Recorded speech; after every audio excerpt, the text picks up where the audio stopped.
ውሹ እሺ እየሰማህ ነው። ማውራት እችላለሁ? ይቻላል። እሺ እያየከኝ ማውራት ትችላለህ? ሌላ ስርዓት ፓርቲስ እሰማለሁ። ይኸውልህ እሰማለሁ። እሺ አይ ሁለት ስራ ከሚሆንበት አንድ ስራ አንተ የምትል አሪፍ።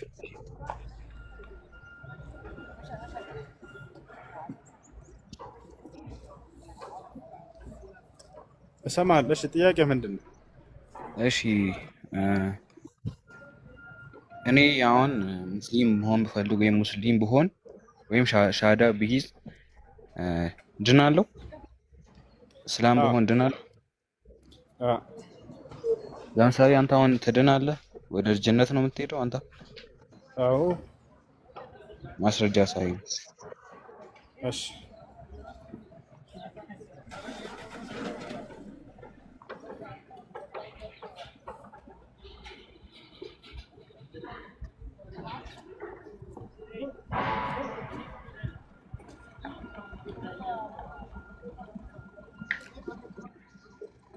ያ ምን ይላል?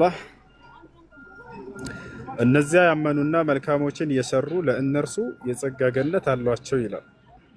በእርሷ ውስጥ ዘውታሪዎች ሲሆኑ ለዚያውም የዘላለማዊ ሕይወት ወይንም ዘውታሪዎች ነን። አላህም እውነተኛን ቃል ገባላቸው፣ እርሱም አሸናፊና ጥበበኛው ነው አለ። ያው እዚህ ጋር እኮ መልካም ስራ ስለሰሩ ሰዎች ነው የሚያወሩ እንጂ ሙስሊም በመሆን ትድናለህ የሚል ነገር የለም እዚህ ጥቅስ ላይ። ያመኑ ማለት ነው ዘለቀ። ያመኑ ማለት ነው። ምን እዚህ አሁን ባመጣው ጥቅስ ላይ ስለምንድን ነው የሚያወራው? ራሱ አይተኸዋል? ሙስሊሞች ምን ማለት ነው? ሙስሊም ማለት ታዛዥ ማለት ነው። የአላህን ትእዛዝ የጠበቁ ሰዎች ማለት ነው። ለጠየቀው ጥያቄ ቃል በቃል በቁርአን ላይ ያመኑ ሰዎች ወደ ገነት እንደሚሄዱ ይናገራል አይናገርም? እዚህ ጋር ያመኑ ሰዎች አይደለም የሚለው ሌላ ሀሳብ አለው። ከስር ያመኑ ይላልና ላሳይ። ከፍትልኛለህ? ደግመህ ክፈትስ? አዎ ከፍትልሃለሁ። ያመኑ አይልም እዚህ ጋር አለ። ተመልከት። ያመኑ ይላል አይደል? ይላል። ምንድን የሚለው? መልካሞችንም የሰሩ ያመኑና መልካሞችንም የሰሩ ያመኑ አይልም ብለሃል። ያመኑ ይላል አይልም? ይላል እኮ ግን መልካም ያመኑ ሲል ምን ማለት ነው ነው እኔ ያልኩ። ሙስሊም የሆኑ ማለት ነው። ያመኑ ሙስሊም የሆኑ ማለት ምን ማለት ነው? ቅድም ምንድን ነው የጠየቀው? ሙስሊም ገነት ይገባል የሚል አለ ወይ ነበር ያልከው አይደለ? አሁን አለ የለም? እኔ ያልኩ እኔ ሻዳ ቆይ እንደሱ ነው ያልከው። ቆይ እኔ ጀነት ገባው እንደሱ ነው ያልከው። ቆይ አንዴ ሙስሊሞች እንደዛ ካልኩ ላስረዳ ጥያቄ ጥያቄ እኔ አይደለም እንዴ ላብራራለሁ። አንተ አይደለም የምታስረዳው። ጥያቄው እኔ ጥያቄው ላብራራለሁ እኮ ያልኩህ እኔ። አታብራራም። አያችሁት አይደል? ልክ በዚህ ሲያገኝ ግን አብራራ። ቆይ አዳምጥ፣ ተረጋበል። ቅድም ነበር የጠየቀው። አዳምጥ። ቅድም ነበር የጠየቀው ሙስሊሞች ገነት ይገባሉ የሚል አሳየ ነበር ያልከው። አየህ፣ ገብቶሃል አይደል? አሁን በዚሁ አንፃር ክርስቲያኖች ገነት ይገባሉ የሚል መጽሐፍ ቅዱስ ወላሂ የለም። እስኪ አምጣልኝ። ውሱ ተረጋጋ። እሺ ውሱ ተረጋጋ። ተረጋግቻለሁ። እኔ ያልኩ ክርስቲያኖች ገነት ይገባሉ የሚል ቃል አዳምጥ እንጂ ረጋ በል። እሱ ጥያቄው መልሳ ቀድማ አንተ ምንም ማድረግ አይቻልም። አዳምጥ ብለህ እኮ እሺ ስማኝ። ልታወርደኝ ስትፈልግ ነው እንደዛ የምትለው። እኔ ጥያቄን ላብራራ። ልታወርደኝ ስትፈልግ ልለማመጠ መስሎህ ነው? ላላወርደህ ምናምን ብዬ አለይኩም ሰላም። እንዴት ናችሁ? ሰላም አለይኩም መልስ ያገኝ ለብራር እንደገና። እሺ ወአለይኩም ሰላም። እሺ አይ ጥያቄ የመጀመሪያ ጥያቄ ሰላቴን ሰግጄ ከጨረስኩ በኋላ እጄን አንስቼ ዱዓ ቢያደርግም ምንድን ነው? ያንን ግልጽ አይደለም ጥያቄ። ሙስሊሞች ገነት ይገባሉ የሚላለው ክርስቲያን ገነት ይገባል የሚል ግን መጽሐፍ ቅዱስ ላይ የትም ቦታ ላይ የለም። ወላሂ የለም። ክርስቲያን ገነት ይገባል የሚል ቃል በቃል የለም። አላህ ግን ቃል በቃል እነዛ ሙስሊሞች የሆኑ ገነት ይገባሉ ብሎ ቃል በቃል ተናግሯል።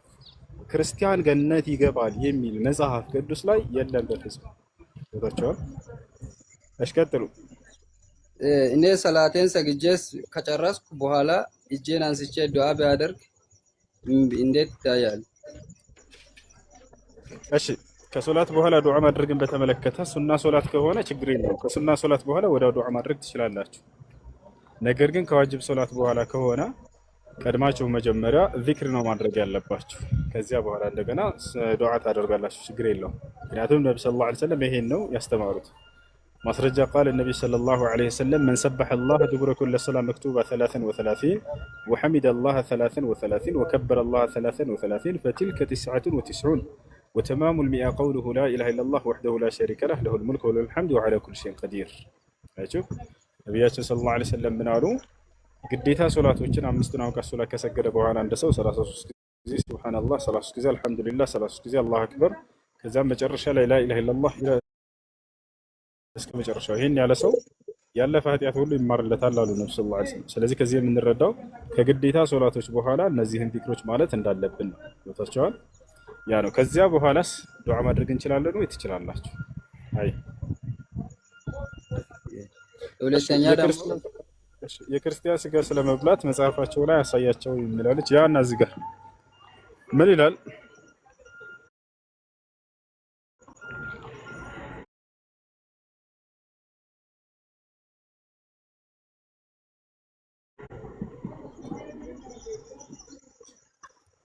እግዚአብሔር ምን ይላል?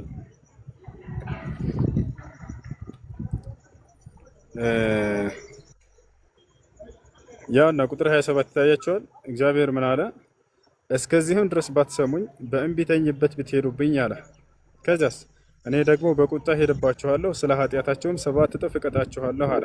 እንግዲህ ካልሰሙትና ካልታዘዙት እንደሚቀጣቸው ተናገረ። ምን እንደሚቀጣቸው ከዚያ በኋላ ሲናገር ምን አለ?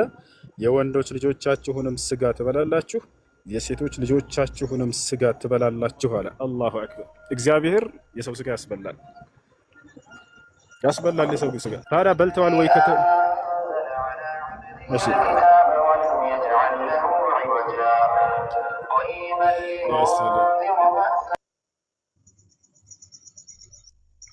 ሁለተኛ ጥያቄ ደግሞ አለኝ። እኔ አልጨረስኩም።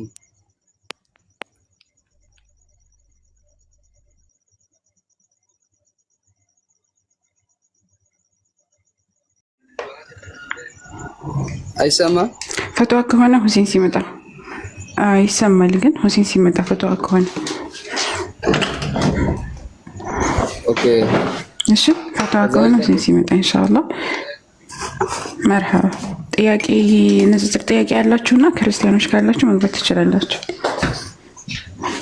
ክርስቲያኖች ካላችሁ ዚክራ ያስገቢ።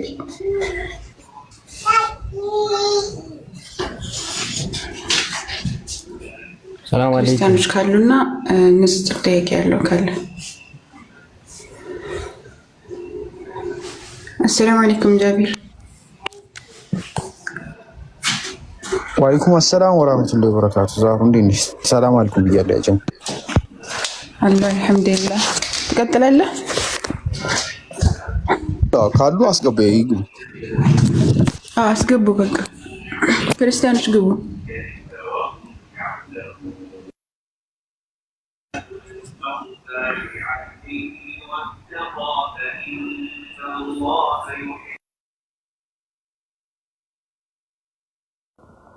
እሺ ሰላም አለይኩም ያ ጀማ። ክርስቲያኖች ካላችሁ ግቡ ወይ አንድ ቁጥር ጻፉ። ወአለይኩም አሰላም ወራህመቱላሂ ወበረካቱ። እኔ ሙስሊም ጥያቄ ነበር መጠየቅ እችላለሁ? ፈትዋ ካልሆነ ችግር የለም ጠይቅ። ፈትዋ አይደለም ያኔ አሁን ምላጭ ነገር ዜን ቆርጦ እንደሚወጣኝ ረመዳን ይጻፈር ወይ? ፈትዋ ነው እሱ።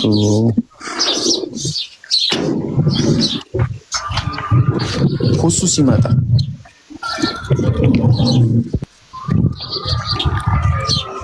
ሞዴሬተሮች ካላችሁ ዛህሩን ሚዩት አርጓት። እሺ ድምጽ ስላለ እሷ ጋር አስተይዳ ነው።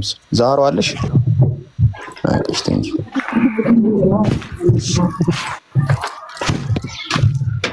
እሺ ታዘባለክ?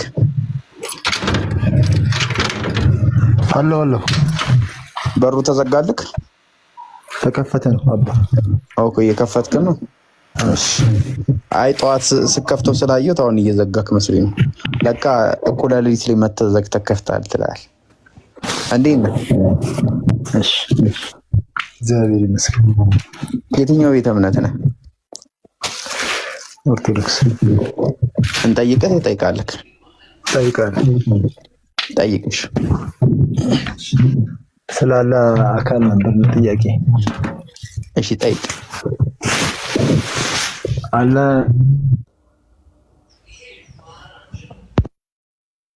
ማንንም ላ ምን አልከኝ?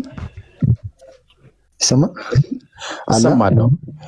ማንንም አይመስል አካል አለ ብላችሁ ታምናላችሁ? አካል ምን ማለት ነው? አካል ማለት ቦዲ ማለት ነው። አይ እንደሱ የለው። ኦኬ አካል ምናምን የለው። አይ ቦዲ እና አካል ይለያያል። ቦዲ ማለት የሚታይ አካል ማለት የሚነካ እንደሱ የሚታይ አካል። እሺ የሚታይ አካል አለው። የሚታይ ምን ማለት ነው? አሁን የመጨረሻው የቂያማ የመጨረሻው ሰዓት ላይ ራሱን ያሳያችሁ የለ። ሞዴሬተሮች ሚዩት አድርጉ ይዛሉ። አቦ ሚዩት ማታረጉ ከሆነ አትግቡ በእናታችሁ። እዚህ ከነባንዳችሁ አትግቡ። በጣም ነው የሚረብሸው ድምፁ። ውጭ ሆናችሁ አትግቡ። ይሄንንም እናስተምራችሁ እንዴ? ቀጥል እኮ እንዳልኩ ነው ማለት አለ የምትለዩት በባቱ ነው መሰለኛ መጨረሻ ላይ። አይ ይገልጥልናል እናንተም ታዩታላችሁ። እኮ የሚታይ ነገር ነው ማለት ነው። ባቱ እኮ የሚታይ ነገር ነው። ኦልሬዲ ስፔስ የሚይዝ ምናምን አቅጣጫ ያለው ነገር ነው ማለት ነው። ቦዲ ንፋስ አይተህ ታውቃለህ? ንፋስማ አይታይም። ቦዲው አይታይም። እንደ ያለ ንፋስ ነው። ቆይ አይደል? ንፋስ አይተህ ታውቃለህ ወይ? ንፋስማ አይታይም። አንተ ያለም ባቱ እንደዛ ነው ኖ አይደለም። እኔ አሁን ስለማየት ደግሞ ስታንዳርድ እያወጣሁልህ እኮ ነው፣ እያስተማርኩህ እኮ ነው። እሺ ንፋስ አይተህ ታውቃለህ? አላውቅም። ኦኬ እሺ ህልምስ አይተህ ታውቃለህ? አውቃለሁ። ኦኬ ህልም ስታይ ቦዲን ያየከው? ቦዲን ያየከው? ቦዲ አይደለም። ምንድን ነው ያየከው? ህልም ነው እኮ። ምንድን ቦዲ ካልሆነ ያየከው ምንድን ነው? ህልም እንዳየህ ገብቶናል። ህልም ላይ ህልም ውስጥ ያየከው ቦዲ ያለው ነገር ነው ወይስ ምንድን ነው? ኦኬ ያለም እንደዛ ነው ነው? ኖ አይደለም፣ እያስረዳሁህ ነው። የማየትን ትርጉም እንድትረዳው ነው መጀመሪያ። የሚታይ ነገር ነው ኦልሬዲ፣ ግን አቅጣጫ ምናምን የምትለው አይነት ነገር አይደለም ህልም ላይ። ይሄኛው ግን አይደለም። የጠየቁት ጥያቄ ህልም ታያለህ። ህልም ውስጥ ስታይ ቦዲ ነው የምታየው ወይስ ምንድን ነው የምታየው? እኮ ህልም ላይማ እኮ ቦዲ ሊሆንማ አይችልም እኮ። ምንድን ነው ታዲያ የምታየው? ምንድን ነው ታዲያ የምታየው? ቅዠት ይሆናል። እሱማ እኮ ውሸትም ሊሆን እኮ ይችላል። ቅዠት የምታየው ነገር ነው ቅዠት። እኔ ቅዠት ውስጥ የምታየው ነገር ምንድን ነው ያልኩህ? ውስጡማ ማይነካ አይነት ነገር ምናምን፣ ግን የሚታይ ነገር ነው። ስለዚህ ምን ተስማማን? አንድ ነገር ግዴታ ለመታየት ቦዲ አያስፈልገውም ማለት ነው አይደል? አይ ይሄን ህልምና ያ ደግሞ አንድ አይደለም። እኔ ስለ ህልም አይደለም ስለ አንተ ማየት ነው፣ ስለ ማየትክ ነው እያወራን ያለ ነው። አንድ ነገር ለማየት ግዴታ ቦዲ መሆን አለበት አይነት ነገር ስታመጣልኝ እኔ አሁን በህልሜ ሰው አያለሁ። ግን ያ ሰው ህልም እኮ ማለት በአይን በብርሃኑ የምታየው ሲሆን በጭንቅላት የምታስበው ነገር ነው እንጂ ኦኬ ያኛው አይናችሁን ጨፍናችሁ በጭንቅላታችሁ ነው ባቱ የምታዩት ነው። ኦኬ ስለዚህ አንተ አታየውም ማለት ነው። እሺ ችግር የለውም። ፀሐይን ታያታለህ። ማየት ማለት ችግር የለውም። እኔ ድንገር አቀልልሃለሁ። ችግር ፀሐይን ታያዋታለህ። ቦዲ አላት አላት ብዬ አስባለሁ። ምን የሚነካ እሱ ቀኛም አልደረስንበትም። ኦኬ እንጂ ኦልሬዲ ግን እንዳለው ኖርማሊ ክሊር ነው ማለት ነው። አይ እኛ እናየዋለን። የምናየው እሺ በፀሐይዋ ካስረዳኝ፣ ፀሐይዋ አቅጣጫ አላት ምናምን ፀሐይዋ አቅጣጫ አላት። አንድ ዳይሬክሽን ነው የምናያት። ስለማየት ነው ያወራ ነው መጀመሪያ እኮ። ስለማየት እኮ ነው። አንድ አቅጣጫ ነው የምናያት በማየት ለእኔም ለአንተም ለሁላችንም አንድ ቦታ ብንቆም ተመሳሳይ ቦታ። ለእኔ ስልክ አንጻራዊ ነው። አንጻራዊ እኮ ግን እኔና አንተ ተመሳሳይ ቦታ ብንቆም ሁለታችንም እይታችን ወደ አንድ አቅጣጫ ነው የሚሆነው ማለት ነው። አዎ ለእኔና ለአንተ በቆምንበት። ስለዛ እዛም አሁን አላህንም ቲንክ የምናደርገው እንደዛ ነው ማለት ነው። እንዴ አሁን ስለአንተ ነው ስለ ፀሐይዋ ነው እያወራክ ያለው? ቆይ መጀመሪያ ስለ ፀሐይዋ ነው እያወራክ ያለው? ስለኔና ስለ አንተ ነው እያወራክ ያለው? ይሄ ሁሉ የመጣ ነው እኮ ስለ አላህ አውርተን እኮ ነው እኮ ገባኝ። መጀመሪያ ኤግዛምፕሉን እናስተካክለ። ያው ምን እንዳልኩ ታውቃለህ? ለኔና ለአንተ አቅጣጫ አለው፣ ለፀሐይዋ ግን የላትም አይደል? ለፀሐይ የላትም ማለት እኮ አሁን ለምሳሌ ልንገርክማ፣ እኔ እናንተ ፀሐይን ማለት ነው። አሁን ፀሐይ የት ነው ያለችው? ለአንተ የቱ ጋር ነው የምትታይክ? ስትሬት ላይ ናት። ስትሬት። አሁን ለምሳሌ አሜሪካ ሀገር ብትሄድ ግን የለችም ስትሬት ላይ። ስለዚህ ምንድነው ስትሬት ነው አላልክም? ያኛው ስትሬት ሲል ለምን አላየውም እኮ? እንደዛማ ካልኩ እኮ ይኸውልህ እኮ እኔ አሁን አላህን የምናየው አሁን እኔ እናንተ አላህን የምናየው በዚህ ምሳሌ መሰረት አንተ እዛ ጋር ከሆንክ ከአንተ ከፊት ለፊት እኔ እናንተ ፊት ለፊት ብንሆን አላህ መካከላችን ሆኖ እናየዋለን እንደማለት ነው አይደል? አሁን እኮ እያስረዳሁ ነው። አቅጣጫ አንጻራዊ ነው። አንጻራዊ ማለት እኔ እናንተ ከቆምንበት አኳያ ነው። አንጻራዊ እኮ ለእኔና ለአንተ ነው እንጂ ለአላህ አይደለም። ለእኔና ለአንተ አንጻራዊ ነው። ለእሱ ግን ለተመልካቹ ነው። ለተመልካቹ እንጂ ለእሱ አይደለም ነው። እሱ እኮ አንድ ቦታ አለ ማለት ነው። እሱ ከዛ እኔ እናንተ በምንዘዋወርበት መንገድ ላይ ቦታ እንደ ፀሐይዋ ቆማለች አይደለ? አንድ ቦታ ላይ እኔ እናንተ በምናይበት አቅጣጫ ነው እየተወሰንን ያለ ነው። አሁን እኮ አንተ ላመጣህን ምሳሌ እኮ ነው እኮ አገባኝ። ልንገርህ፣ ላስረዳ ቀለል አድርጌ። ሰማይ የት ነው ያለው? ኦኬ። አሁን አንተ ወደ ላይ ስትጠቁም ማለት ነው አሜሪካ ያለም ሰው በአንተ ተመሳሳይ ወደ ላይ ቢጠቁም ወደ ሰማይ ነው የሚጠቁመው? ሰማይ ያው ትልቅ ናት ስለምናስብ አቅጣጫችን እኩል ባይሆንም ሰማይ ያው ሙሉ ምድርን ከቧታል ብለን ስለምናስብ እንደዛ ነው። ምድርን ከቧታል ማለት ነው እንጂ ወደ ላይ አይደለም። ከምድር ወደ ላይ ነው ያለው ፀሐይ ወይስ ከምድር ውጭ ነው ያለው? ወደ ታች አይደለም፣ ወደ ላይ ነው አይደለ? እኔ ያልኩክ ሰማይ ያለው ከምድር ውጭ ነው ወይስ ከምድር በላይ ነው? ምንም በላይ ነው፣ ከላይ ነው ያለው። ኦኬ። ከምድር በታችስ የለም ሰማይ? እሱን አላውቅም። እሺ፣ ለምሳሌ የኔም ፕሮፋይል ይኸው፣ እሺ፣ ክቡን ማለት ነው። ከላይ ኢትዮጵያ አለች ልበልክ፣ ከስር ደግሞ አሜሪካ አለች። መጣልክ ዓለም። ከላይ ኢትዮጵያ አለች፣ ከስር ደግሞ አሜሪካ አለች። እኮ ምን ልትለኝ ነው? አልገባኝም። ላስረዳ። ከአሁን ሀሳቤ ካልተረዳከው አስረዳለሁ። ደጋግሜ አስረዳኝ። ከኔ ጭንቅላቴ ጋር ኢትዮጵያ አለች። ይሄ አሁን ሉል አድርገው ወሰደው፣ ካርታ ማለት ነው ሉል። እሺ። ከላይ ኢትዮጵያ አለች፣ ከስር ደግሞ አሜሪካ አለች። ገባክ? ኢትዮጵያ ወደ ላይ ሰማይ አለ አይደል? ከስር አሜሪካ፣ ወደ ስር ሰማይ የለም። አንተ እያልከኝ ያለው አሁን ምድርን ምንድን ነው ዱባ ረካት ነው? እንዴት ነው ነገሩ? ምድር ክብ አይደለችም። ያው ጠፍጣፋ የተዘረጋ ነገር ነው። ኦኬ። ክብ አይደለችም ብለህ ነው የምታምነው? ክብስ ቢሆን አንተ እንደምታስበው አሁን እንደዚህ ሞላላ ሆኖ ነው እንዴ አለ ብለህ የምታስበው? ቆይ ችግር የለም። ቆይ ቪዲዮ የሚከፍት ሰው ላምጣና እንትን ልበል። ቆይ አንዴ። ቆይ አሁን እኔ ጥያቄ አሁን እሱ ላይ አይደለም ታርጌት። አሁን አንተ እኮ የምትሰጠኝ ምሳሌ ራሱ ከዛ በቃ እሺ፣ ያንተን ጥያቄ ክሊር ስናረገው በቃ ጥያቄ ክሊር ስናረገው አላህ በቦታ ነው ያለው ወይስ በቦታ አይደለም ያለው ነው? ይሄ ነው ጥያቄ ማለት በቃ የሆነ ቦታ ላይ ያለ የምናይበት ዳይሬክሽን አለው ማለት ነው። ዞሮ ዞሮ በቃ የሆነ ቦታ እናየዋለን፣ የሆነ ቦታ እናየውም ነው አይደለ? ይሄ ነው ፖይንት። በቃ ቴንኪው። እሺ ችግር የለውም። ለምሳሌ አንድ ጥያቄ ጠይቀ፣ እግዚአብሔር ሁሉም ቦታ አለ? እኛ ያው አካል እናጸድቅማ በቦታ እኮ ችግር የለውም። ሁሉም ቦታ አለ። እሺ አንተ ውስጥ እግዚአብሔር አለ? ሁሉም ቦታ ላይ አለ። እሺ መለኮት አንተ ውስጥ አለ? መለኮት እኮ አምላክ ነው እኮ ገባኝ። መለኮት አንተ ውስጥ አለ? እንደዚህ አይነት ነገር ትምህርቶችን አላውቅም ብዙ። እንዴ መለኮት ማለት አምላክ ነው። ስለዚህ መለኮት ሁሉም ቦታ አለ? የለም፣ ሁሉም ቦታ ይሞላል። አንተ ውስጥ አለ መለኮት? ሊኖር ይችላል፣ አላውቅም። ግን እኔ ግን አሁን ለዚህ እርግጠኛ እኮ። ስለዚህ አንተ አምላክ ሁሉም ቦታ ይኖር አይኖር እርግጠኛ አይደለም ማለት ነው። አምላክም ሁሉም ቦታማ አለ እኮ። አንተ ውስጥ አለ መለኮት? አንተ ውስጥ አለ? አሁን ይሄን እኔ ልመልስልህ ማልችለው ለምን መሰለህ? አሁን የተሻለ ቦታ ላይ ብትሄድ ይሄን ነገር ታዲያ ይሄን ሳታክ ታዲያ እኮ አሁን ምን መሰለህ አምላክ ሁሉ ቦታ አለ አትበላ።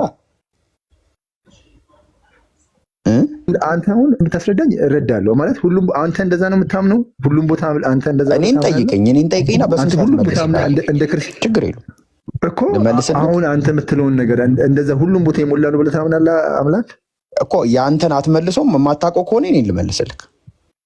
እሺ እኔ አላውቀውም። አንተ አሁን አላህ የት ነው ያለው ብለህ የምታምነው አንተ? በቃ አላህ ከፍጥረታት ውጭ ነው ያለው እኮ ከአርሽ በላይ ከአርሽ በላይ ማለት አቅጣጫን ለማሳየት አይደለም፣ ከታይምና ከስፔስ ውጭ ማለት ነው። አምላካችን አላህ በጊዜና በቦታ ውስጥ የለም እኮ። ግን ከአርሽ በላይ ማለት ቦታ አይደለም፣ እሱ አቅጣጫ አይደለም። ከአርሽ በላይ ቦታ አቅጣጫ አይደለም። በቃ ከአርሽ በላይ ማለት ከፍጥረት ውጭ ነው ማለት ነው። ላይክ አርሽ ላይ ፍጥረት ያበቃል። ልክ አርሽ ራሱ ቦታ አይደለም ነው እኮ። ከአርሽ በላይ ማለት ምንድነው? ልክ ከአርሽ በላይ ፍጥረት ያልቃል ወይ ደግሞ ታይምና ስፔስ ያቆማል። ገባህ አይደል? እሺ፣ ስለዛ ከዛ በላይ ነው እንጂ ያለው ከዛ በታች የለም ነው። አምላካችን አላህ ከታይምና ከስፔስ ውጪ ነው ብለን ነው የምናየው። እሺ፣ ከአርሽ በላይ ነው ያለው ከአርሽ በታች የለም ነው። አሁን የሚለውን እያግባባን ስላልሆነ አምላካችን አላህ ከፍጥረታት ውጪ ነው ያለው፣ ከፍጥረታት ውስጥ የለም። እሺ፣ ምሽት ላይ ይወርዳል ምናምን የሚባል አስተምሮ አላችሁ እናንተ ላይ? አዎ፣ ወደ ቅርቢቷ ሰማይ ምናምን ይወርዳል የሚል እሱ ማለት ከአርሽ በታች ነው ያለው ቅርቢቷ ሰማይ። ወደዛ ይወርዳል ሲባል ይወርዳል ማለት ነው። ከአርሽ በላይ የነበረው ነው የሚወርደው ነው ወይስ ሌላ ነው? እኮ አሁን ምን መሰለህ አላህን የሆነ እንትን አደረገው፣ ግዑዝ ነገር አደረገው። ለምሳሌ እንድትረዳው በመጽሐፍ ቅዱስ ላይ ኑ እንውረዳ የአንዳቸውን ቃል ከአንዳቸው እንትን እንበል አለ እና እንውረድ ሲል እንዴት ነው የሚወርደው? እነሱ በጠይቃቸው ይነግረዋል እኮ። ታዲያ ይህን ሳትረዳ ታዲያ አሁን ይህንን ተረዳና ከዛ በኋላ አሁን አንተ እንደነሱ ከሆነ ትምህርት እኔ ጥያቄን አሁን አቆማለሁ። በቃ ተመሳይ ነው። እኛ አይደለም እንዴት መሰለህ አሁን እኮ የተለየ ስለሆነ እኮ ልንገርህ፣ አንተ ወደዚህ ስትመጣ እኮ ነው ግራ የምታጋባኝ። በቃ እሺ ልንገርህ። አሁን አንድ ለምሳሌ ስለመውረድ ሁለት ምሳሌ ልስጥና ታስረዳኛለህ። ታዘበ ከአይሱዙ መኪና ላይ ከሰል አወረደ። አንድ ሁለተኛ ታዘበ ከዩቲዩብ ላይ ቪዲዮ አወረደ። አንድ አይነት ነው? ይለያያል? አውርዷል። የተለያየ ነገር ነው። ኦኬ፣ ምን ከዩቲዩብ ላይ ያወረድከው እንዴት ነው? ያው ሶፍትዌር ቴክኖሎጂ ነው። ኦኬ፣ ከአይሱዙ ስላይስ የሚያዝ ነገር ወርዷል። ስለዚህ ወረደ ሲባል ወረደ ማለት ብቻ አይደለም፣ ብዙ አይነት ወረደ አለ አይደለም? የእናንተ እንዴት ነው ነው? የእኛ ደግሞ እኛ አናውቀውም እንዴት እንደሆነ፣ እንዲህ ነው ተብሎ አልተነገረንም። ግን ዞሮ ግን አሁን ወረደ ከተባለ ደግሞ መጀመሪያ ምን ብለኛል መሰለ? ከአርሽ በላይ ነው ከፍጥረት ጋር አይነካካም ስላልክ ወረደ ስትል ደግሞ ኦልሬዲ ወርዷል። ዞሮ ግን ወርዷል። ኖ ቆይ ልንገርህ፣ አሁንም የነገርኩህ ነው። ቆይ ልንገርህማ፣ አሁን አንተ ከዩቲዩብ ላይ ስታወርድ የሆነ ቦዲ ያለው ነገር ነው ያወረድከው። ቦዲ ባይኖረውም ግን ወርዷል እኮ። ምንድን ነው ከምን ወደ ምንድን ነው ያወረድከው? ኖርማሊ ስልኬ ላይ ተቀምጧል። ኖርማሊ የነበረው ያልወረደ ነገር እዛ ተበትኖ ያለ ነገር አውርጄዋለሁ፣ ብቻ ወርዷል። ስልኬ ላይ ተቀምጧል። ስታወርደው የተንቀሳቀሰ ነገር አለ? የተንቀሳቀሰ አካል አለ? አካል አይደለም ግን የተንቀሳቀሰ ነገር ግን አለ። ወደ ስልኬ ላይ የገባ ነገር። ምንድን ነው የተንቀሳቀሰ? ምን ሶፍትዌር ነው እሱ እኮ ምን እኮ ሶፍትዌር ነው ግን ወርዷል። ግን አሁን ይኸውልህ አሁንም እሱ ላይም ከሄድክ እኔ ይመቸኛል እኮ ማለት ወርዷል ከሆነ አሁን የሆነ ነገር ከአርሽ በላይ የነበረው አለ ወርዷል፣ ግን ምን እንደሆነ አናውቅም ነው። እስቲ ኖ አይደለም፣ እንደሱ አይደለም ያልኩት። እኔ ያልኩት ምን መሰለህማ፣ አላህ ከአርሽ በላይ ነው ከአርሽ በታች ነው የሚባል ነገር የለም። ምክንያቱም አንተ አቅጣጫ እየሰጠከው ስለሆነ ማለት ነው። ሁሉ ነገር እኮ ነው። እሱን እየተግባባን ስላልሆነ ምን አልኩህ መሰለህ፣ አላህ ከፍጥረታት ውጭ ነው ያለው፣ ፍጥረታት ውስጥ የለም። ገባህ አይደለ? ግን አምላካችን አላህ ፍጥረት ውስጥ በምኑ አለ? ሁሉን ሰሚነቱ፣ ሁሉን በአድራጊነቱ፣ በተመልካችነቱ፣ በአስተናባሪነቱ በሁሉም ቦታ አለ። ገባህ አይደለ ያልኩህ ነገር። ስለዚህ አምላካችን አላህ ወረደ ሲባል ምን ማለቱ ነው? በቃ ወረደ ማለቱ ነው። እንዴት ነው ወዴት ነው ምናምን ብለን እኛ አንጠይቅም ስላልተነገረን ማለት ነው። ግን ወረደ ሲባል ግን አንተ እንደምታውቀው አይነት አወራረድ አይደለም። እንደ ኤግዛምፕል እኔ እኮ የገመትኩ እኮ አይደለም እኮ ኦልሬዲ እኮ እኔ አይደለም በቃ እኮ የምትገምት ካልሆነ አትገምት ነው እኮ አንተ አሁን በቃ እኮ እኛም አንገምት እኮ እኛም አንገምት ኖርማል እንደዚህ ስትለኝ እኮ እኔ በቃ እኮ ጨርሳለሁ ችግር የለውም። እኔ እኮ አንተ ከኔ የተሻለ ስላለ አንተን እየጠየቅኩ ነው እንጂ እኔ እኮ ሲወርድ እንትን ይወርዳል እንትን አይወርድም እያልኩ አይደለም። እኛም አንገምትም። በቃ የተነገረን ነው የምንነገረው እና አንተም ልክ እግዚአብሔር እንደሚወርደው በቃ ይወርዳል። እንዴት ነው የወረደው ካለ እንዴት እንደሚወርድ ትነግረኛለህ። አያላቅም የምትል ከሆነ አታውቅም በቃ አይ ኖርማሊ እንደዚህ እኛ ስለማንን ነው አሁን እግዚአብሔርን እንደዚህ ከእንትን በላይ ያለ ከዚህ ጋር የለም ምናምን አይብለው እኮ እንደሱ እንደሆነ ላሳይክ ስል አላቅም አልክ እኮ አይ እንደዛ ሐሳቢ ግን የለውም። ግን ትምህርቱ ላይ አሁን አንተም ምን እንዳለ ላሳይክ እኮ ነው ላሳይክ ስል አላቅም ማለት ኮንፈርም ያደረክልኝ ነገር ምን እንዳለ ታውቃለህ ሸበዛው? እሺ ተመሳሳይ ነገር አይደለም አልከኝ እኮ ካለ ኖ እንደሱ አይደለም ያልኩት። የሆነ ነገርን በምትረዳበት እንትን አምጥተህ እሱን አትረዳው ነው። እኔ ደግሞ እግዚአብሔር ኖርማሊ አሁን ተመሳሳይ ነው። እሱን ላስረዳ ስል አላቅም ማለት አሁን እኮ ችግር የሆነብህ ምን መሰለህ? ስለ እግዚአብሔር አታውቅም፣ ስለ አላህ ግን ለማወቅ ትጠይቃለህ። ይሄ ነው አይደለም። ስለ እግዚአብሔር አለማወቅ ምናምን አይደለም። እኔ አሁን ስለ እግዚአብሔር ታውቃለህ፣ ኖርማሊ ስለ እግዚአብሔር ታውቃለህ። ከኔ የተሻሉ ስላሉ እነሱን ብትጠይቅ ብዬ ነው። ኖ አንተ ስለ እግዚአብሔር ከአላህ በተሻለ ታውቃለህ ወይ? ስለ አላህ ምንም ነገር አላውቅም። ይኸው እኮ አሁን አንተ የምትጠይቀውን ጥያቄ ስለ እግዚአብሔር በጠይቀህ ትመልሳለህ። አሁን አንተ የጠየቀውን ጥያቄ ወደ እግዚአብሔር አምጥቼ በጠይቀህ ትመልሳለህ። በምችለው ግን ለአንተ በቂ አይደለም። አሁን ትማርበታለህ ብዬ ስለማላስብ እንጂ ኖ አይ በቂ በቃ መለኮት አንተ ውስጥ አለ። ለምሳሌ ቀላል ጥያቄ ካለ አለ ከሌለ የለም። ይሄን መልስ እስቲ እኮ መለኮት አለ የለም የሚለውን እኔ አላነበብኩም። ምን ብዬ ነው መልስ እኮ ታዲያ ይሄን መልስና ና ወደ አላህ መጀመሪያ። እንዴት ያለ ነገር ነው? እሺ ሰላም አለይኩም የግድ እሱ ይጨምርልህ። ሰላም አለይኩም። ወአለይኩም ሰላም ወራህመቱላህ። በጌታ እንዴት ነህ ሀጂ? ሰላም ነው አለን። አማን ነው አልሐምዱሊላህ። እሺ ስለ አላህ ሱብሓነሁ ወተዓላ መሰለኝ ጥያቄ ታዘበው። አንተን እንትና አብራርቶኛል። አሁን በቂ ነገር ሰጥቶኛል። ግን አንተን ከጠየቅኩ ሌላ በጠይቅህ ደስ ይለኛል።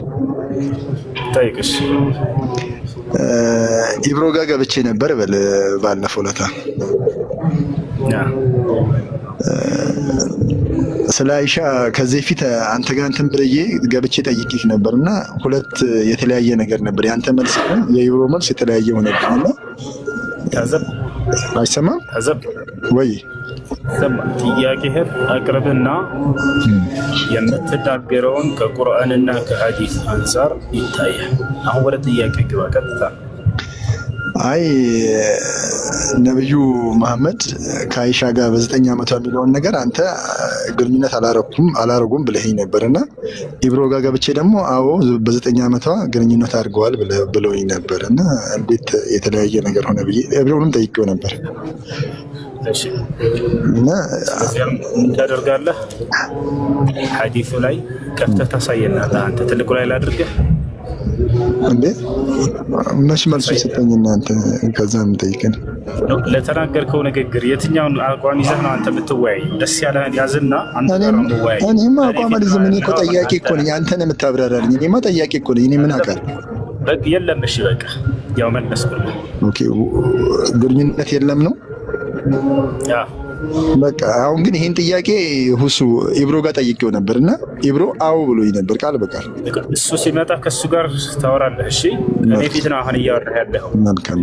ሐዲስ ላይ ያለውን እየጠየከኝ ነው። ሐዲስ ላይ ግንኙነት አደረጉ የሚል የለም። ሐዲስ ምን መሰለህ ላስረዳህ። መረዳት ትፈልጋለህ ወይስ አትፈልግም? ችግር የለም ንገረኝ። ሐዲስ ላይ እናታችን አይሻ ነች ራሱ ሐዲስን የዘገበችው። ምን አለች?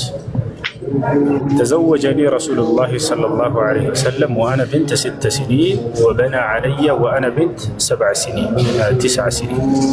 النبي صلى الله عليه وسلم በ6 ዓመት አገቡኝ። ወይንም ደግሞ ይሄ ማጨት የሚባለው ነገር አብሮ መኖር ሳይጀመር ማለት ነው።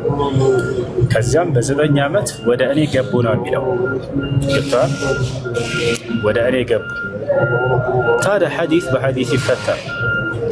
ይህን ሐዲስ በበርካታ ዘገባ እናታችን አይሻ ዘግበዋለች። ገብቷቸዋል። ስለ አንድ ጉዳይ ከተነገረ በኢስላም ወይም በማንኛውም ሃይማኖታዊ ጉዳይ ላይ በዚያ አርእስት ላይ የተነገሩትን ሐዲሶች ተሰበስቧቸዋላችሁ። ገብቷቸዋል። ወደ እኔ ገቡ ስትል ምን ለማለት ፈልጋ ነው የሚለውን በዚህ መልኩ የተነገሩ በርካታ ሐዲሶች አሉ። ከራሷ ከእናታችን አይሻ ዘጋቢዋ ራሷ ነች፣ አስተላለፊዋ ያነሳቸውን በዚሁ አርእስት ብቻ ነው። በሌላ ታዲያ ይሄንን ምን ለማለት ፈልጋ እንደሆነ የሚፈታልን ሐዲስ ተናግራለች ወይ ይባላል። ገብታችኋል? አዎ ተናግራለች።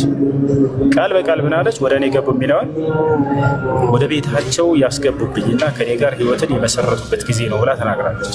ወአድኸለኒ ፊ በይቲሂ አለች። በሌላ ቦታ ላይ ወደ ቤታቸውም አስገቡኝ አለች። ያ ማለት በ6 ዓመት ሲታሰር ጊዜ ኒካሑ ወደ እርሳቸው ቤት አልገባችም ነበር። የዛኔ ከእናትና ከአባቷ ቤት እንደነበረች የገለጸች። ከዚያ በኋላ ደግሞ በ9 ዓመት አብረው መኖርን ወይንም ደግሞ ትዳርን እንደመሰረቱና አብረው መኖር እንደጀመሩ እየተናገረች ነው እንጂ ስለ ወሲብ እየተናገረች አይደለም። እናታችን አይሻ አንዲት የእምነት ባለቤት ያልሆነች እንደው በዱርዬነት ያሳለፈች ሴት እንውሰድና ባሌ በዚህ ዓመት አግብቶኝ በዚህ ዓመት ከኔ ጋር ወሲብ መፈጸም ጀመረ ብላ ትናገራለች። እና ስለ ወሲብ እያወራች አይደለም አይሻ። ቢና ማለት መሰረት እንደማለት ነው። ቃል በቃል በና ማለት መሰረተ፣ ቢና መሰረት ማለት ነው። ወበና አለየ ከኔ ጋር ህይወትን መሰረተ እያለች እየተናገረች እንጂ ወሲብን እየተናገረች አይደለም። ባል ይህን ይመስላል።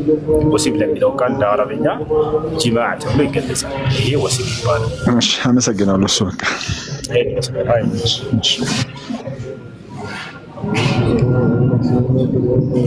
ጥያቄ ያለ ይቀጥል። አሰላሙ አለይኩም ወረሕመቱላሂ ወበረካቱ። አለይኩም ሰላም ወረሕመቱላሂ ወበረካቱ። ሁለት ጥያቄዎች ነበሩኝ ልጠይቅ።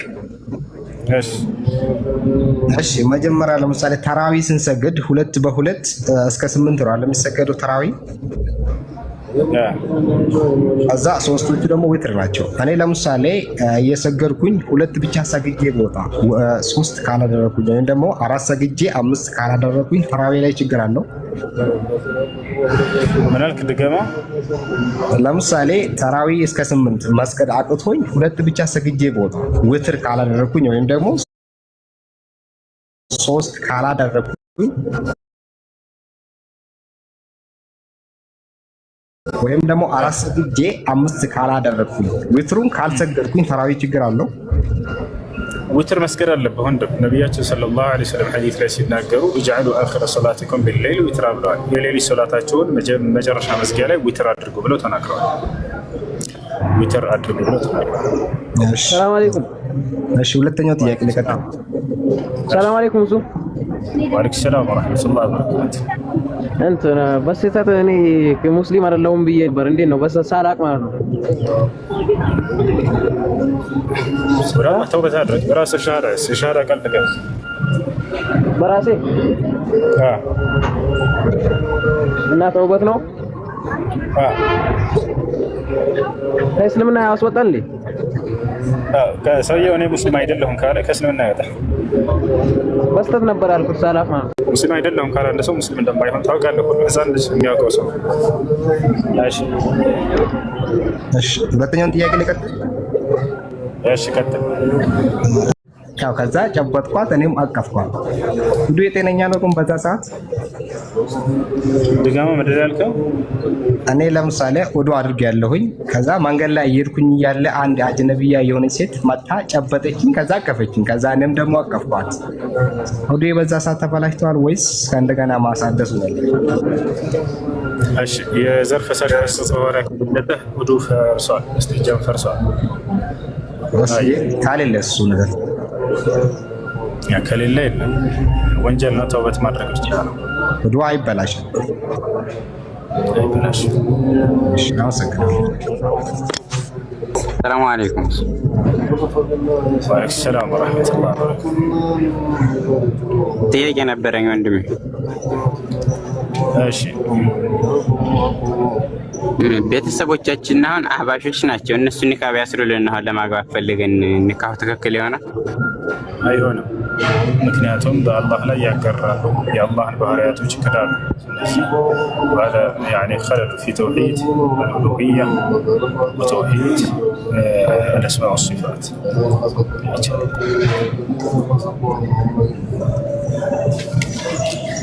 السلام عليكم ورحمة الله وبركاته. السلام ورحمة الله وبركاته. እኔ ቅድም እየጠየኩ ሁለት ጥያቄ ቀርቶኝ ነበረ።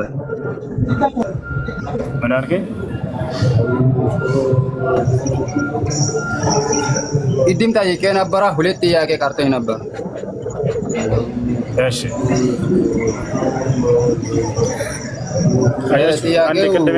ሻወር ቤትና አንዴ ቅድም ጠይቆ ለነበረው ልጅ አንዴ በዚህ ጉዳይ የተነገሩ በጣም በርካታ ወደ 20 ምናምን ሐዲሶች ይሆናሉ። እናታችን አይሻ የተናገረቻቸው ቅድምም ብያቸዋለሁ። ወደ እርሳቸው ወደ ቤት እንድትገባ መደረጋቸውን ለመናገር ነው ብዬ ተናግሬያለሁ አይደለ? ኑ ላሳያችሁ። እዚህ ጋር እናታችን አይሻ ምን እንደምትል ተመልከቱ። እንዳለ ሁሉንም ሐዲሶች ላሳያችሁ። أخبرنا إسحاق بن إبراهيم قال أنبأنا وكيع قال حدثنا سفيان بن إسماعيل بن أمية عن عبد الله بن عروة عن أبيه عن عائشة قالت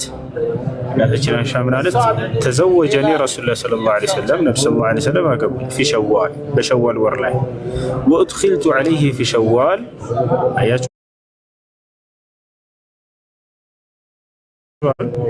ወደ እርሳቸውም ተገባሁኝ ወይንም እናቴ ያስገባችኛው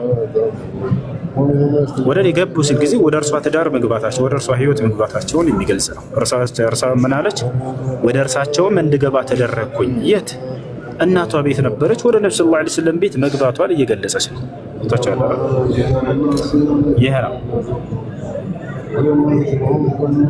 እሺ ያ እና እዚህኛውም ሐዲስ ላይ ቃል እንደዛው ይላል። ወደ እርሳቸው ቤት እንድገባ ያ እና እዚህም ላይ ምን ይላል? ما تزوج رسول الله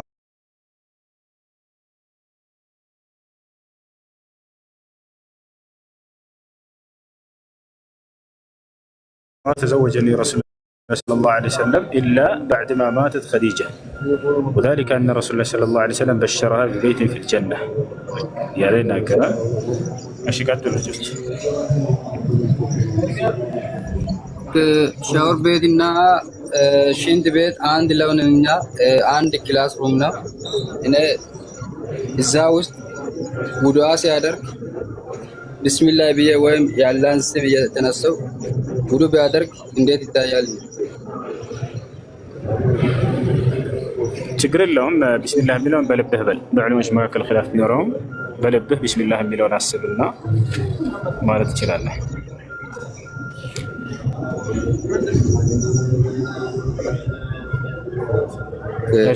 ሁለተኛ ደግሞ ምግብ አንዳንዴ ዞሮ ዞሮ ይመጣል። እኔ ሹክ ውስጥ ነውና ምስራው ክርስቲያን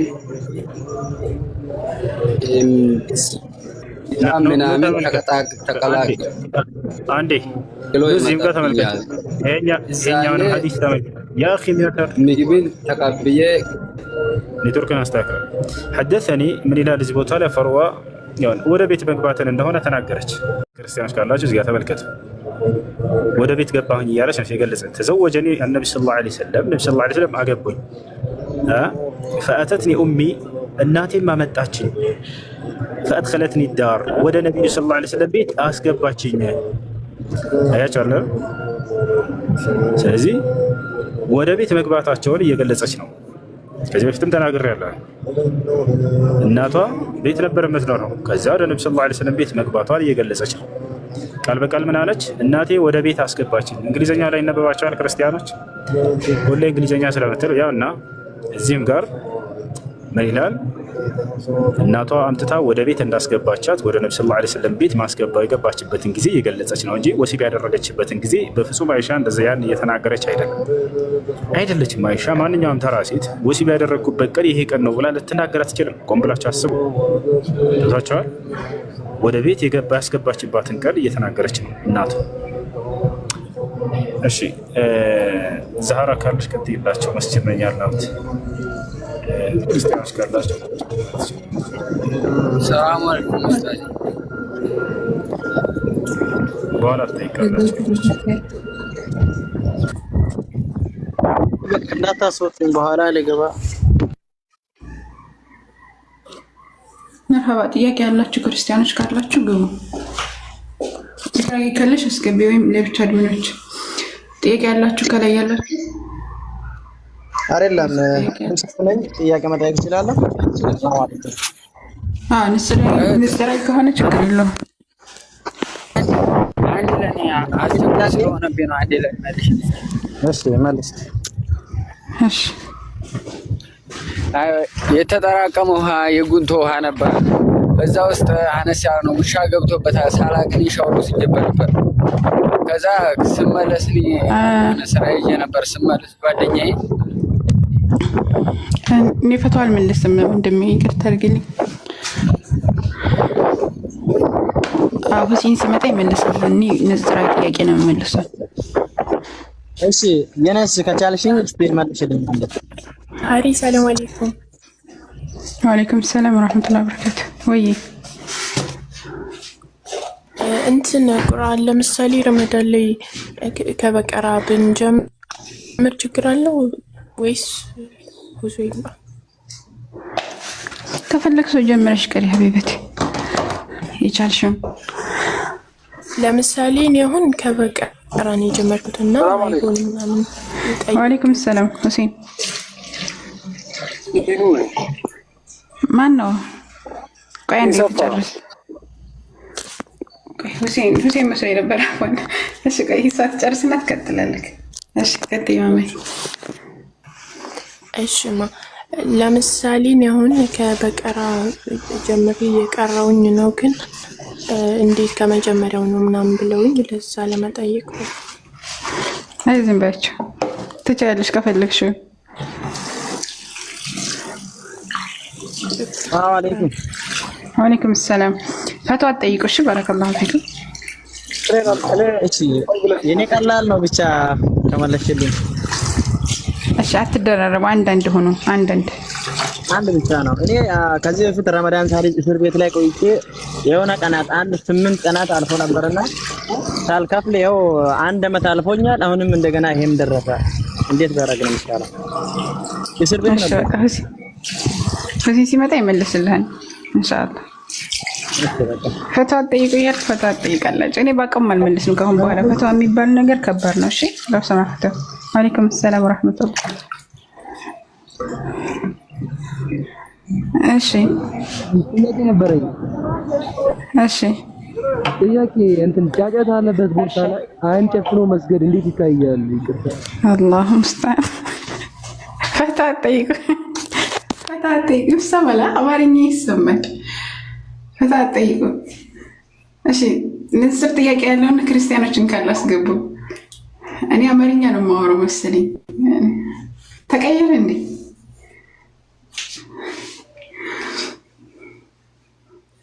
እሺ ንስር ጥያቄ ያለውን አስገቡ። በረበል ዓለሚን አጀይብ እኮ ነው ሁሴን።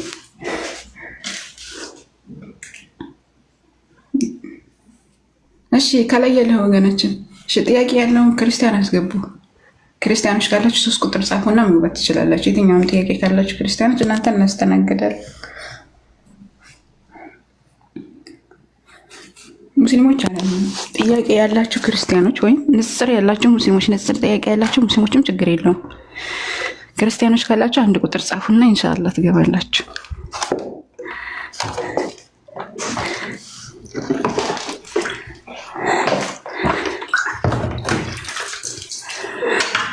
እሺ كيف رمضان معكم؟ السلام عليكم. وعليكم السلام ورحمة الله وبركاته. أمان ነው? ምስጋና ይገባል ኃያሉ ጌታ አላህ አዘ ወጀል። ጥያቄ ነበረኝ። እሺ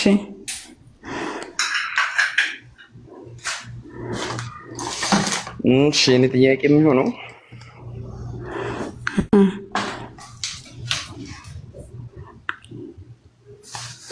ኢየሱስ ክርስቶስ ማለትም ወይም ወልድ አብ መንፈስ ቅዱስ የሚባሉት ሁላቸውም ላይ የራሳቸው አይን ነበራቸው። ስንት አይን ነበር የነበራቸው ያላቸው?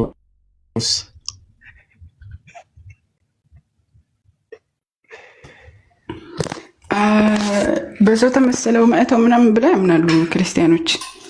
አይን እንደ ሰው በሰው ተመሰለው መታ የሰው አይን ስንት ነው ያለው? ሁለት ነው። ሁለት ነው ያለው። ስለ ኢየሱስ ዮሐንስ ራእይ ላይ የተገለጸው አለ አይኖቹ 7 እንደዛ አካባቢ ቀንድ ምናምን ያለው እንደዛ አድርጎ የገለጸበት ሁኔታ አለ። ስለ ኢየሱስ ክርስቶስ ግን መንፈስ ቅዱስ ወልድና አብ በመምሪያ ባርዛፍ ተገልጸው ነበረ ተብሎ ይታመናል። እነዛ 3 ሽማግሌ ተደርገው የተሰሩት ማለት የተሳሉት ቤተክርስቲያን ላይ ምናምን 3 ስላሴ አድርገው የሚሰሯቸው እነሱ ነው።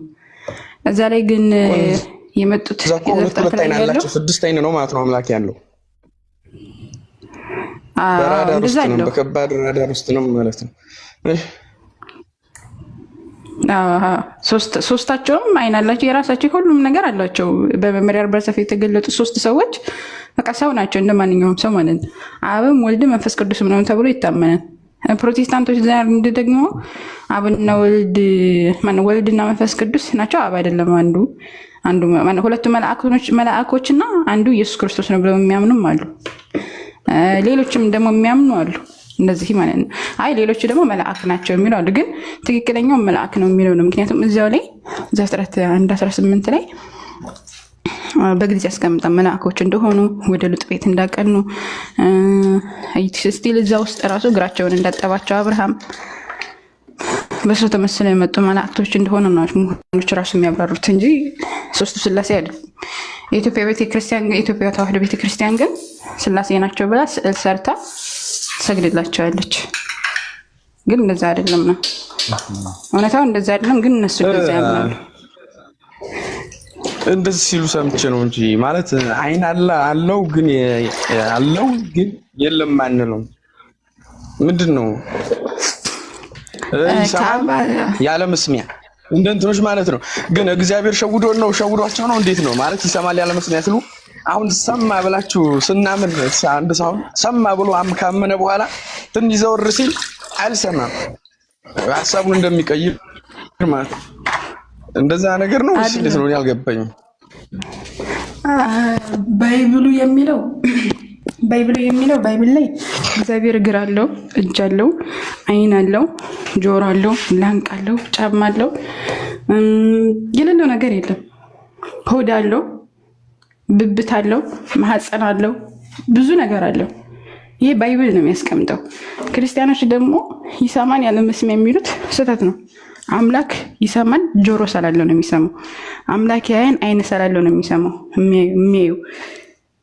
አምላክ አልሐምዱሊላህ ይራመዳን ሲባል ደግሞ እግር ስላለው ነው። ምክንያቱም አለው የራሱ እንደዛ ተብለው የተገለጹ አሉ ባይብል ላይ።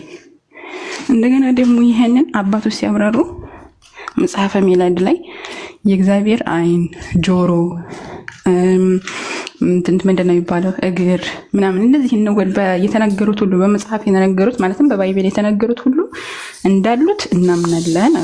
ሃይማኖታቸው የቀኑ 318 ሊቃውንቶቹ እንዳላቸው ይሄንን ነገር ያምናሉ። ነገር ግን አይመረመርም፣ አይታወቅም። እንዴት ነው ብለን እኛ መመርመር አንችልም፣ ግን እንዳለው እናምናለን ብለው ነው የሚያስቀምጡት። ይሄን የሚክዱት እና ማን ናቸው ሲባል የቲክቶክ ተማሪዎች እና የቲክቶክ ተማሪ እና የቲክቶክ አስተማሪዎች ናቸው እንጂ ቤተክርስቲያን ይሄን አትክድም። ግን አሁን ለምሳሌ እነዚህ አባቶች የሚባሉት አሁን ተርጉሞታል የሚባሉት አሁን እነሱ ምን ያክል ነው ታማኝ ናቸው? እና ደግሞ ሲቀጥል እነዚህ ሾይንግ ጫት፣ ስሞኪንግ፣ ሲጋሬት፣ ድሪኪንግ አልኮል ነው ድረግ የምትሉት ከሱ አሁን ነፃ ያወጡ ናቸው? አንዳንዴ እኮ ችጋሪ ነው። አሁን መረጃ ሲያዝ እኮ ዱንያ መረጃ እኮ ለራሱ ከባድ ነገር ነው። እና ከእንደዚህ ያለ ነገር እንትን ያልናቸው እነሱ ዘንድ ደግሞ አንዳንድ ይቻላል አይደለ?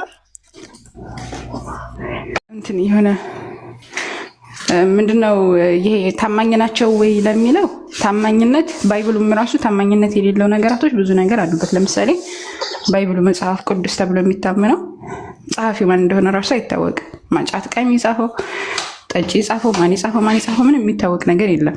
መጽሐፍ ቅዱስ ብለው የሚያምኑት ለምሳሌ ኦሪትን ሙሴ ጻፈው ይባላል፣ ግን ግልጽ የሆነ ማስረጃ የለም።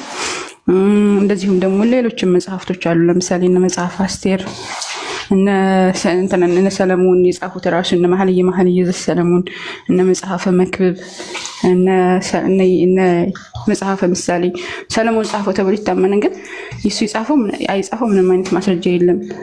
ለምሳሌ መዝሙረ ዳዊት ጻፈው ይባላል፣ ግን ዳዊት እንደጻፈው ምንም አይነት ማስረጃ የለም። ሌሎች ነገራቶች አሉ። እንደዚህ አይነት ነገራቶች ይሄ ትርጓሚዎችን አስመልክቶ ያው ኤሪል የነበሩ ወይም ደግሞ ኢየሱስ ክርስቶስ ካረገ መርሃባ ኢየሱስ ክርስቶስ ካረገ ከ100 ዓመት በኋላ ያሉ ናቸው ተብሎ ስለሚታመን ከ100 ዓመት በኋላ እስከ 300 እስከ 400ኛው እስከ 4ኛው ክፍለ ዘመን ማለት ነው። እስከ 4ኛው ክፍለ ዘመን ያሉ አባቶች ናቸው። እነዚህ አባቶች ታማኝነት አላቸው ተብሎ ቤተክርስቲያን ላይ ተቀባይነት አላቸው። ታማኝነት አላቸው ብለው ከነሱ ዘንድ ያለውን ተቀባይነት ያላቸው መጽሐፍቶች ነው እንጂ የምናመጣው ከኛ አንፃርማ ከሆነ ባይብሉም እኮ ታማኝ አይደለም፣ ተበርዞ ከፋ። እነሱም ይሄን እንደተበረዘ ራሱ ያምናሉ። የአባቶችን አስተምሮም ሁሉንም አይቀበሉ። ግን ደግሞ አባቶች አብዛኛው የተስማሙት በምንድነው ከተባለ አምላክ ጆሮ፣ እግር፣ አይን ምናምን አለው የሚባለው ነገር አለው። ልክኛ ጅምሁር ዑለማ ብለን እንደምንስማማው ማለት እንደዛ አይነት ነገር አለ።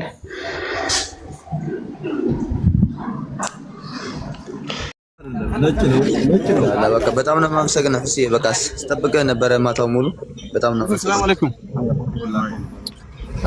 እሱ የኔ ልቀጥል አንድ ትቀጥላለህ። ኮሜንት ላይ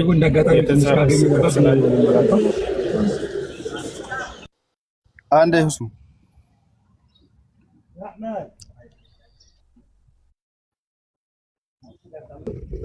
ቀጥል። እሺ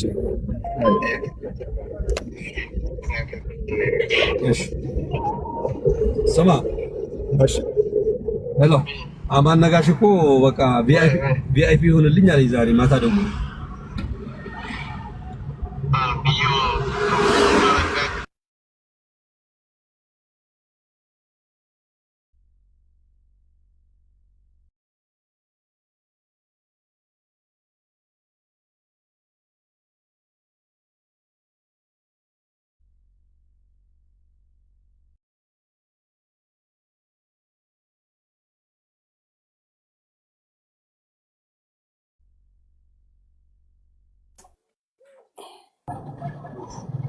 ፎሱ ይሰማል?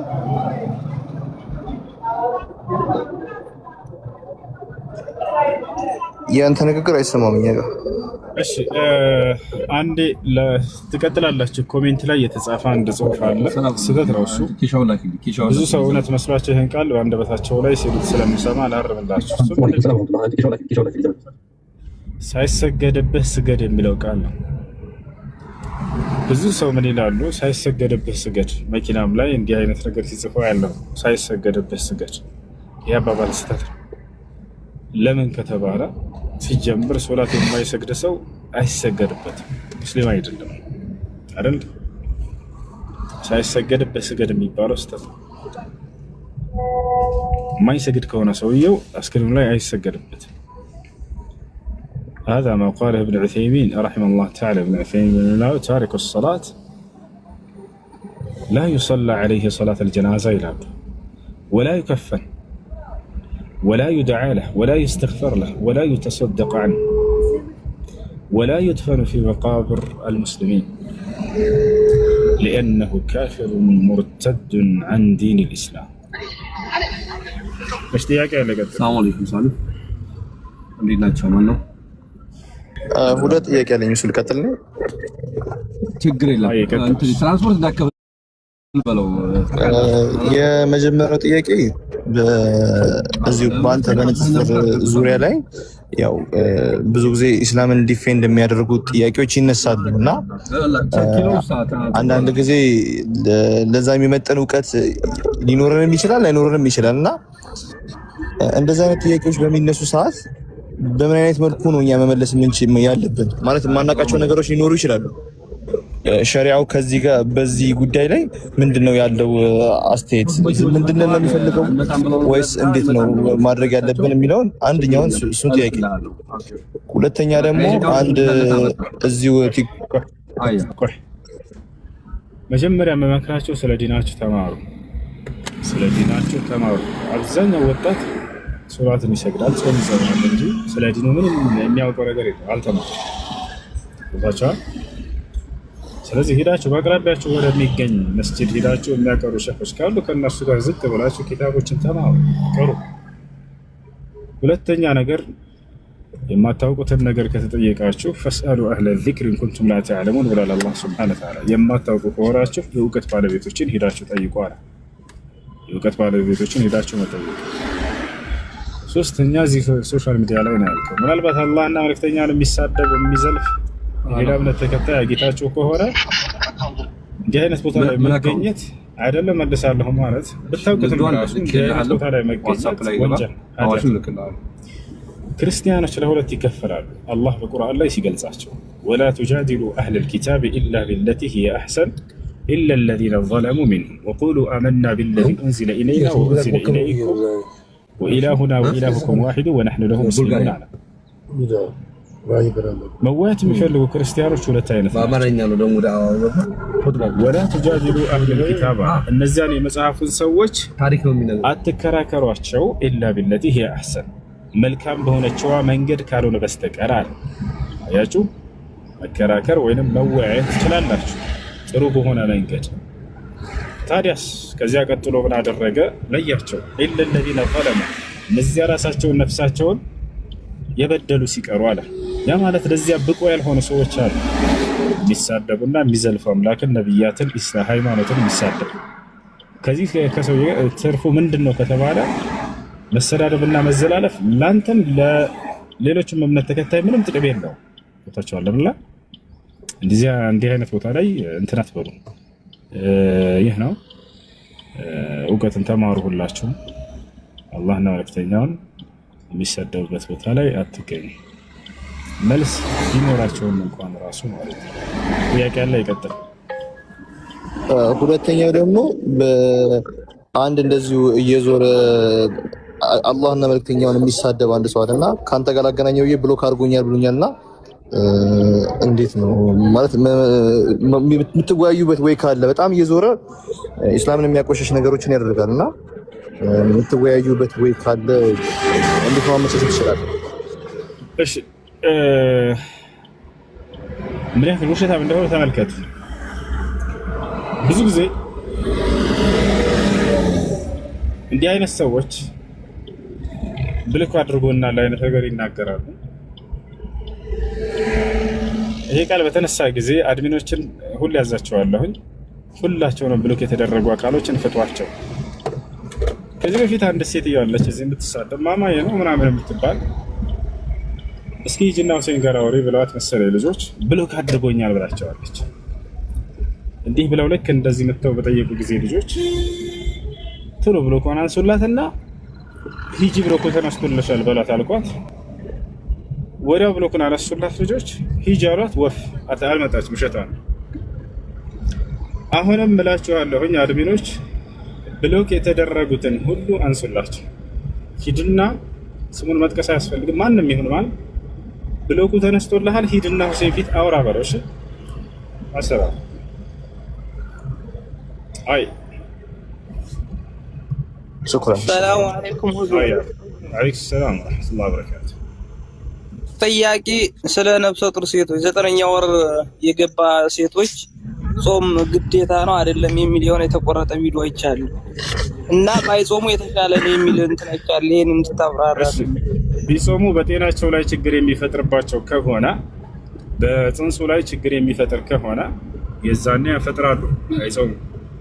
ከዚያ በኋላ ከረመዳን በኋላ ቀባ ያወጣሉ። አላህ ሱብሓነሁ ወተዓላ ፈመን ካነ ሚንኩም መሪضን አው ዐላ ሰፈሪን ፈዒደቱን ሚን አያሚን ኡኸር አለ። ከእናንተ በጾም ቀን የታመመ ሰው ካለ ወይም ጉዞ ላይ የሆነ ሰው ካለ በእነዚህ ቀናቶች ያፍጥርና እነዚህን ቀናቶች በሌላ ቀን ቆጥሮ ይጾማቸው ብላ። የመጾም አቅሙ ካላት በእርሷም ላይ በጽንሱም ላይ ችግር የማይፈጥር ከሆነ ደግሞ መጾም አለባት። ቁርአን ጀዛከላ መርሐባ ያ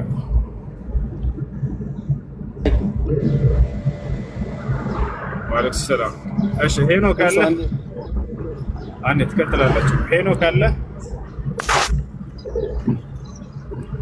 ሄኖክ ሰላም አለይኩም። ወአለይኩም ሰላም። እንዴት ነህ? ትንሽ ጥያቄ ነበር ልጠይቅ። ጠይቅሽ። አንድ አስጋይ ሶላት ሲሰግድ ፋቲሃን ከቀራ በኋላ ቢስሚላህ ረህማን ረሂም ማለት አለበት ድምፁን ከፍ አድርጎ? لا አይልም። ነቢያችን ሰለላሁ ዐለይሂ ወሰለም አይሉም ነበር። ቃለ አነስ ብን ማሊክ ረዲየላሁ ዐንሁ صليت خلف رسول الله صلى الله عليه وسلم وأبا بكر وعمر فما كانوا يجهرون ببسم الله الرحمن الرحيم. الحمد لله. أنس بن مالك የተባለው ታላቅ ሱሐባ ምን አለ? ከነብዩ ሰለላሁ ዐለይሂ ወሰለም ሆና ሰግጃለሁ፣ ከአቡ በክርም ሆና ሰግጃለሁ፣ ከዑመርም ሆና ሰግጃለሁ። አንዳቸውም እንኳን ድምጻቸውን ከፍ አድርገው ቢስሚላህ الرحمن الرحيم አይሉም ነበር አለ። ስለዚህ ቢስሚላህ الرحمن الرحيم የሚለውን በገሃድ ማለት አስፈላጊ አይደለም። ነብዩ ሰለላሁ ዐለይሂ ወሰለም አይሉም ነበር። አይ አይን መጨፈን ይችላል ሶላት ሲሰግድ? ሶላት በምትሰግዱ አይንን ማጨፈን አሁን ይሄ የነብዩ ሰለላሁ ዐለይሂ ወሰለም መንገድ አይደለም። ابن القيم رحمه الله تعالى ሲናገር ምን አለ? إغماض العينين في الصلاة ليس من هدي النبي صلى الله عليه وسلم. ሶላት በምትሰግዱ ጊዜ አይኖችን መጨፈን ከነብዩ ሰለላሁ ዐለይሂ ወሰለም መንገድ አይደለም። ብንጨፍንሳ ወንጀሉ መበሻው ምንድነው? ብትጨፍኑ ወንጀል ይሆናል ማለት አይደለም። መክሩህ ነው፣ የተጠላ ነው፣ ባታደርጉት መልካም ነው። ብታጨፍኑ ግን ምንም የሚፈጥረው ነገር የለም፣ ወንጀል አይሆንባቸውም። እሺ ኢማም ሲያሰግድ እርቀቱ ምን ያክል ነው? ምን ያለበት ከሰጋጆቹ የሱጁድ ነው እንትን ማድረግ ያለ አንተና በእርሱ መካከል ሱጁድ እስከምታደርጉበት ቦታ እስከዚያ ድረስ ነው። ከዚያ በኋላ የእርሱ ይሆናል። በጀማዓ ስንሰግድ አሰላሙ አለይኩም ስንል ድምጻችንን ከፍ ማድረግ አለብን? ሰጋጆቹ አይጠበቅባቸውም። ላ ኢማሙ ካለ በቂ ነው። እናንተ ድምጻቸውን ከፍ ማድረግ አይጠበቅባቸውም። ፋቲሃን ከቀራም በኋላ አሚን ስንል አሰጋጁም አሚን ማለት አለበት? አለበት። ፈኢዛ አዘነ ኢማም አሚኑ አሉ ነብዩ ሰለላሁ ዐለይሂ ወሰለም። ኢማሙ አሚን ሲል እናንተም አብራችሁት ከእርሱ ጋር አሚን በሉ ብለዋል። ስለዚህ እርሱም አሚን ይላል። በአፈር ውዱ ስናደርግ እስቲንጃ ያስፈልገናል? በቃ በመኪኖች ያሳመንኩ ነው ወልካቸው በሶፍት ወይንም ውሃ ካለ በውሃ ታደርጋላችሁ። ውሃ ከሌለ ግን በሶፍት ካደረጋችሁ በቂ ነው። ወይንም በድንጋይ ሊሆን ይችላል፣ ወይንም በቅጠል ባለው በተገኘው ነገር እና ያ ኢስቲጅማር ይባላል። በውሃ የማድረጉ ስርዓት ኢስቲንጃ ይባላል። ኢስቲንጃ ተብሎ የሚገለጸው በውሃ የማጽዳት ስርዓት ሲሆን ኢስቲጅማር በደረቅ ነገራቶች ነው። ስለዚህ ኢስቲጅማር ካደረጋችሁ በቂ ነው። አንዲት ሴት ልጅ ሀይድ ላይ ያለች ጾም ጾማ ከጾመች በኋላ ብትታጠብ ችግር አለው የለውም? ድጋሚ ጥያቄን። አንዲት ሴት ልጅ ሀይድ ላይ ያለች ጾማ ስራ ከጾመች በኋላ ብትታጠብ? ለሀይዱ ስትል ትታጠባለች፣ ግዴታ ነው። ሀይዱን ትታጠብ ከጨረሰች ነው መታጠብ ያለባት። እሱ ችግር የለው። ትጥበቱ የሚያያዘው ከሶላቱ ጋር ነው። ትጥበቱ የሚያያዘው ከሶላቱ ጋር ነው። በዚያ ሁኔታ ሳለች እስከ ጸዳች ድረስ ግን ማለት ደሙን እስከጨረሰች ድረስ የሀይዷን ጊዜ እስከጨረሰች ድረስ ስሑሯን በልታ መነየት ትችላለች። እዚያ ለሶላት ትጥበት ታደርጋለች። መኪኖቹ አልመጡም እንዴ? አይ ጥሩ ጥያቄ ነው። እሺ ሻሃዳ መያዝ የሚፈልጋል እያላችሁ ነው። ይቀደም። አለይሂ ሰላም። ይሄ ትናንትናውም ትንሽ ብር ቀሪ ብሏል። እሱን ዘጋ ጥያቄ ነበረኝ። አንዴ ከላይ ያለው ይቀደም። ኦኬ ከላይ ያለው ማለት ነው ማስቀረው ብር አለ። ኦኬ ሀያት ነው የሚለው። እሺ ጥያቄ አለ ይቀጥል።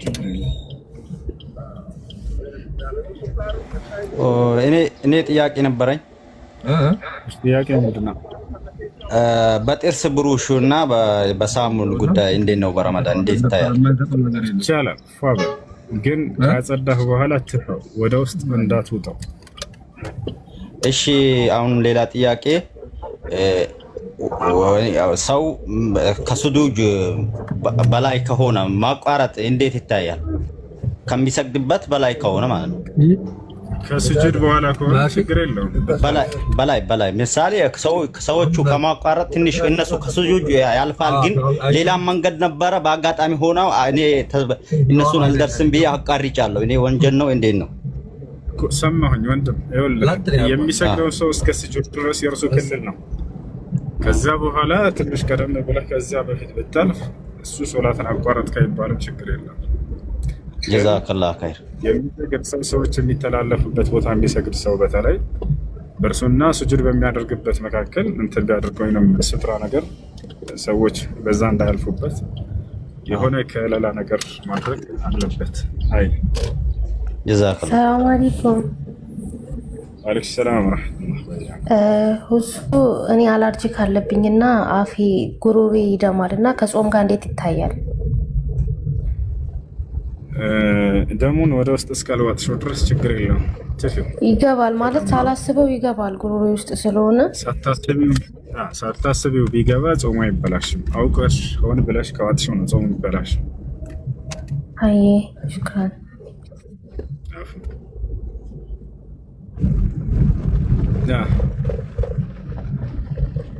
አሰላሙ አለይኩም። ወአለይኩም ሰላም።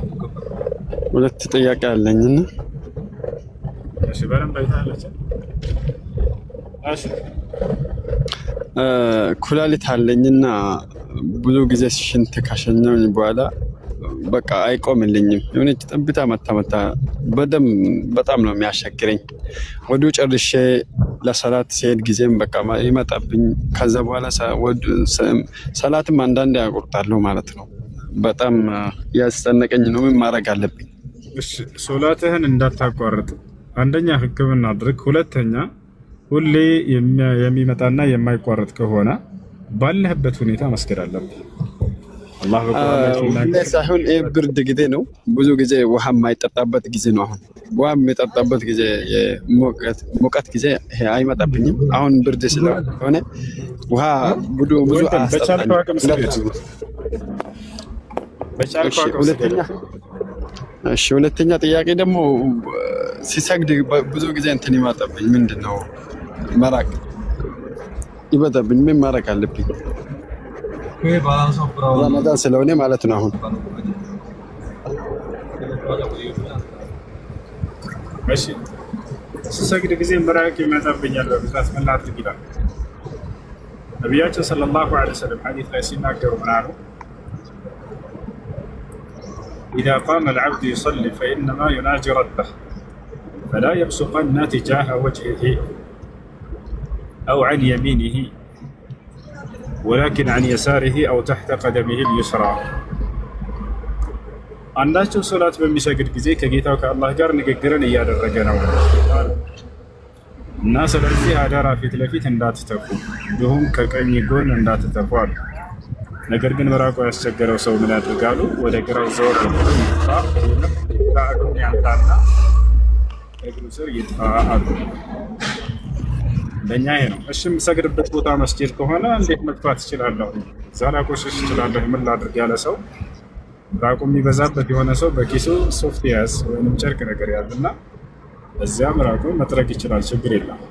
አይ አመሰግናለሁ።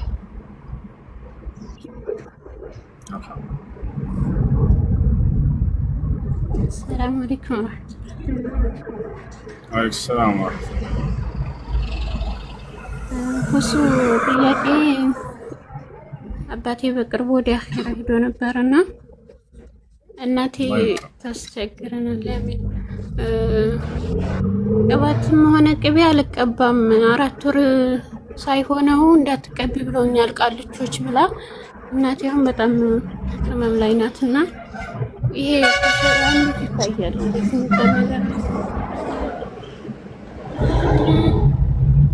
እሺ፣ ሴት ልጅ ቅባት ማነው ቅቤ አስፈላጊ ሆኖ ከተገኘ እና አስገዳጅ ሆኖ ከተገኘ በዛን ጊዜ ብትቀባ ችግር የለም። ዝም ባያቸው አስፈላጊና አስገዳጅ ሆኖ ከተገኘ እሷ በጣም አስፈላጊ ሆኖ ከተገኘ ያን ነገር ብትቀባ ችግር የለም። ትልቅ ሰው ስለሆነች ግዴታ ያስፈልጋታል። ትገባ ነገራት ችግር የለም። እና ደግሞ ለአባቴ ኡምራ ባደርግለት ማለት ነው እዛ ቦታ ሂጄ ምንድነው ዱዓ የሚባል የተለየ ዱዓ አለ? ለሱ ነይቼ ለሱ ኡምራ ባደርግለት لبيك اللهم عمره عن أبي إحرام ستادر في جزء لبيك اللهم عمره عن أبي أملاك الله يهين عمره تكفلي سلا أباتي وينم كأباتي بلش نية ترجع لش بزيادة مسألة عمره ترجع. مرحبا. وياك.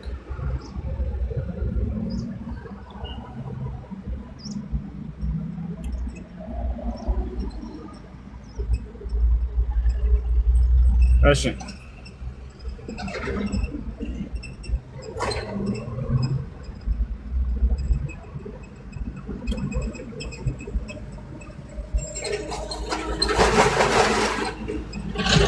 ماشي فرعون الله الله ايش ጥያቄ ምንድን ነው? እኔ ጥያቄ ሰለምቴ ነኝና እና ቤተሰብ ጋር ትንሽ መበሻሸቅ ምናምን ነገር አለና ከወንድሞቼ ጋር ምናምን የእነሱ ባል ጊዜ እኔ እናንተ ስጋ አልበላም ምናምን ስላቸው ሙስሊም እኮ የፈረስን ስጋ ይበላል የጅብ ስጋ ይፈቀድለታል አሉኝ። ከዛ ኡስታዝ ስጠይቅ ይቻላል አለኝ። እንዴት ነው ሊቻል የቻለው?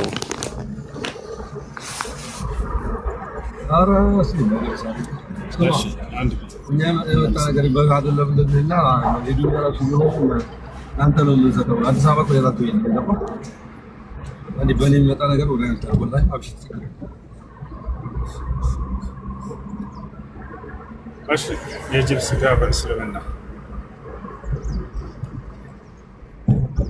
ነቢያችን ሰለላሁ በዑለሞች መካከል ሁለት ሀሳብ አለ። በእርሱ ግማሽ ዑለሞች ሐነፊዮች አይበላም ይላሉ፣ ሌሎች ደግሞ ይበላል ብለው የተናገራሉ። ይበላል ያሉት ከምን አንፃር ነው ወደሚል አለታ እና አይበላም ያሉት ማስረጃቸው ምንድነው? ነብዩ ሰለላሁ ዐለይሂ ወሰለም ማንኛውም የቀንጣጤ ጥርስ ባለቤት አዳኝ የሆነ እንስሳት እርሱ አይበላም ብለው ተናግረዋል። ጅብ ከየትኞቹ ነው ከተባለ ከነሱ ነው።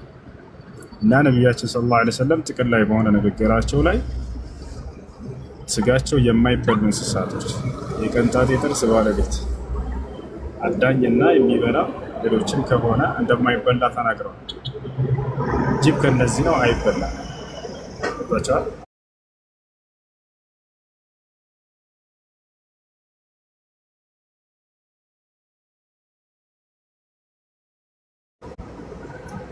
ታዲያ ከዕለታት አንድ ቀን ሰሃቦች እንደበሉ ተገልጿል። ያን እንዴት ነው የምንረዳው ወደሚለው ስንመጣ ጊዜ በኢስላም አንድ ቃዒዳ ወይንም መርህ አለ። አንደኛ ሰሃቦች የዛኔ ይሄንን በህይወት ዘመናቸው አንዲት ጊዜ ነው የበሏት። የተፈቀደ ቢሆን ኖሮ ለዘላለም እያደኑ ይበሉ ነበረ። ነገር ግን አንድ ጊዜ ነው የበሉት። ለምንድን ነው የበሉት ወደሚለው ስንመጣ ጊዜ ወደ ቁርአኑ ግንዛቤ እንመለሳለን። ቁርአን ላይ የማይፈቀዱ ስጋዎችን አላህ ከገለጸ በኋላ የአሳማ ስጋ ይፈቀዳል አይፈቀድም? በኢስላሞች አይፈቀድም አይደል? አይፈቀድም። በክት መብላት ይፈቀዳል እንዴ? አይፈቀድም። እነዚህን እንደማይፈቀዱ ከተናገረ በኋላ አላህ መጨረሻ ላይ ምን አለ? ነገር ግን የተቸገረና የተጨናነቀ ሰው ካለ አለ ህይወቱን ለማትረፍ ከፊቱ ያገኘው ይህን ስጋ ብቻ ከሆነ ቢበላ እሱ ላይ እንደ ኃጢአት አይቆጠርበትም ማለት። ኦኬ፣ ይሄን ይዘን የአሳማ ስጋ ስለዚህ ሐላል ነው በእስልምና ማለት እንችላለን?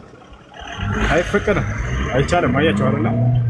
አላህ በሱረቱል ማኢዳ ላይ የማይፈቀዱ ስጋዎችን ሲናገር حرمت عليكم الميتة والدم ولحم الخنزير وما أهل لغير الله به والمنخنقة والموقوذة والمتردية والنطيحة وما أكل السبع إلا ما ذكيتم وما ذبح على النصب وأن تستقسموا بالأزلام ذلكم فسق اليوم يئس الذين كفروا من دينكم فلا تخشوهم واخشون اليوم أكملت لكم دينكم وأتممت عليكم نعمتي ورضيت لكم الإسلام دينا قالوا هذا فمن اضطر غير باغ ولا عاد فلا إثم عليه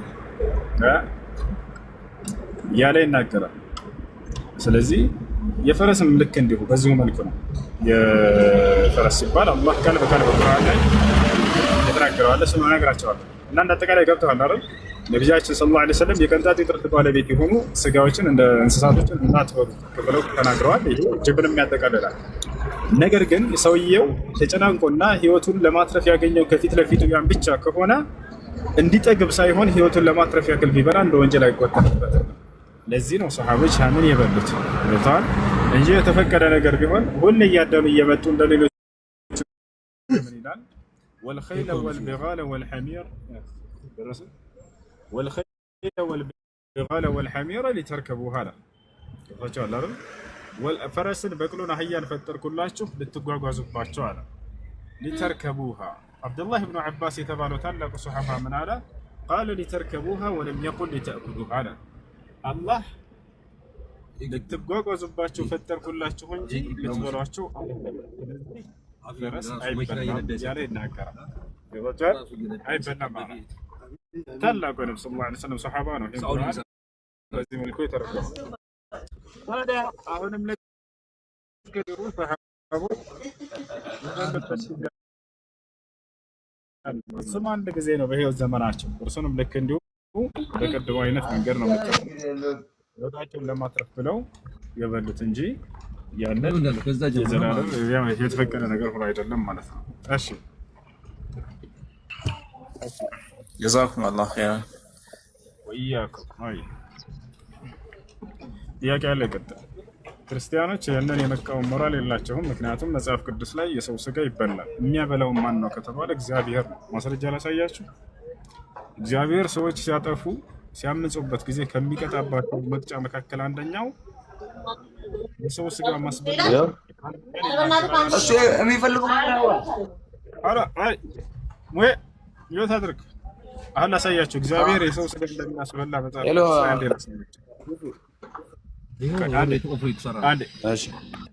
እግዚአብሔር የሰው ስጋ እንደሚያስበላ ምን አሳያችሁ።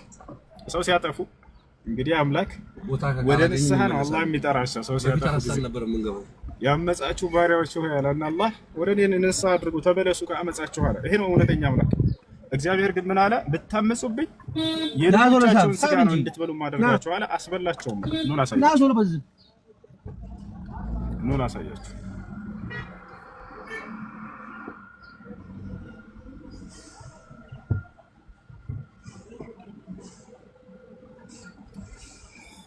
እሺ አንድ ጊዜ ሰላም አለይኩም ወሰላም ወራህመቱላሂ ወበረካቱ። አይሰማላ ይሰማላ እዚህ ደርሰናል። እዚህ ነው ታች ነው። ይሄ ነው በቃ ግቢው እንዳለ ይሄ ነው። አንዴ ይቁምና አሳያችኋለሁ። እስከዛ ድረስ ጥያቄ ያላችሁ መቀጠል ትችላላችሁ። ሰላም አለይኩም። ሄሎ ወአለይኩም ሰላም። በመጀመሪያ ደረጃ ሹክራን አመሰግናለሁ። አላህ ይስጥልኝ ስላስገባኝ ማለት ነው። በባለፈው አንተን ወረፋ አንተን ነበር ሰው ነበርና አምና አንተን ነበርኩኝ ግቢ ነበርኩኝና ረመዳን ላይ ማለት ነው የመጀመሪያ ቀን ፈተና ልክ ተፈትኜ እንደወጣሁኝ ጾም መሆኑን ረስቼው ካፌ ሄጄ በልቼ ምናምን ከዛን ተግሞጭምጬ ምናምን እጄን ስታጠብ ትዝ አለኝ ማለት ነው። ጭራሽ ረስቼው ያው አንዳንድ ነገሮች ታውቃለህና ረስቼው በልቼ ከጠገብኩኝ በኋላ ትዝ አለኝ። ይሄ እንዴት ይታያል? ምንም የለብህም ወንድም። ረስቶ የበላ እንዳይጠጣ ሰው ጾም አይበላሽበትም። ነቢያችን ሰለላሁ ዐለይሂ ወሰለም ሐዲስ ላይ ሲናገሩ መን አከለ አው ሸሪበ ናሲያን ፊ ነሃሪ ረመዳን ፈላ የቅጠዐነ ሶመሁ ፈኢነ አላህ ሁወ ለዚ አጥዐመሁ ወሰቀሁ። በጾም ቀን ረስቶ የበላ ወይም የጠጣ ሰው ጾሙን እንዳያቋርጥ ይቀጥል ብለው ተናግሯል። ስለዚህ ጾም አይበላሽም። እሺ ከላይ ሸሃዳ የሚል ሰው አለ እያሉ ነው። ሚዩተን አንሳው። ሰላም መርሐባ። አልጨረስኩም ስል ወይስ አንዴ ከላይ ሸሃዳ የሚል አለ። ሄሎ ከላይ ሸሃዳ ምን ትላለህ? እሺ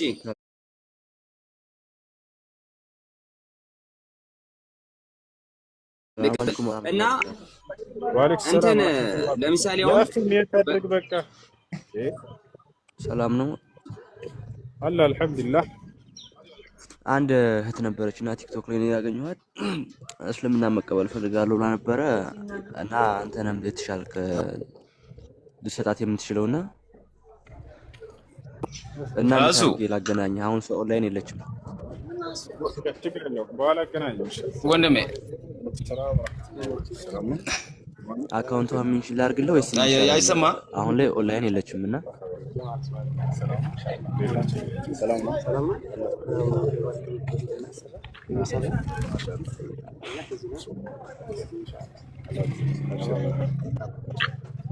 ወንድሜ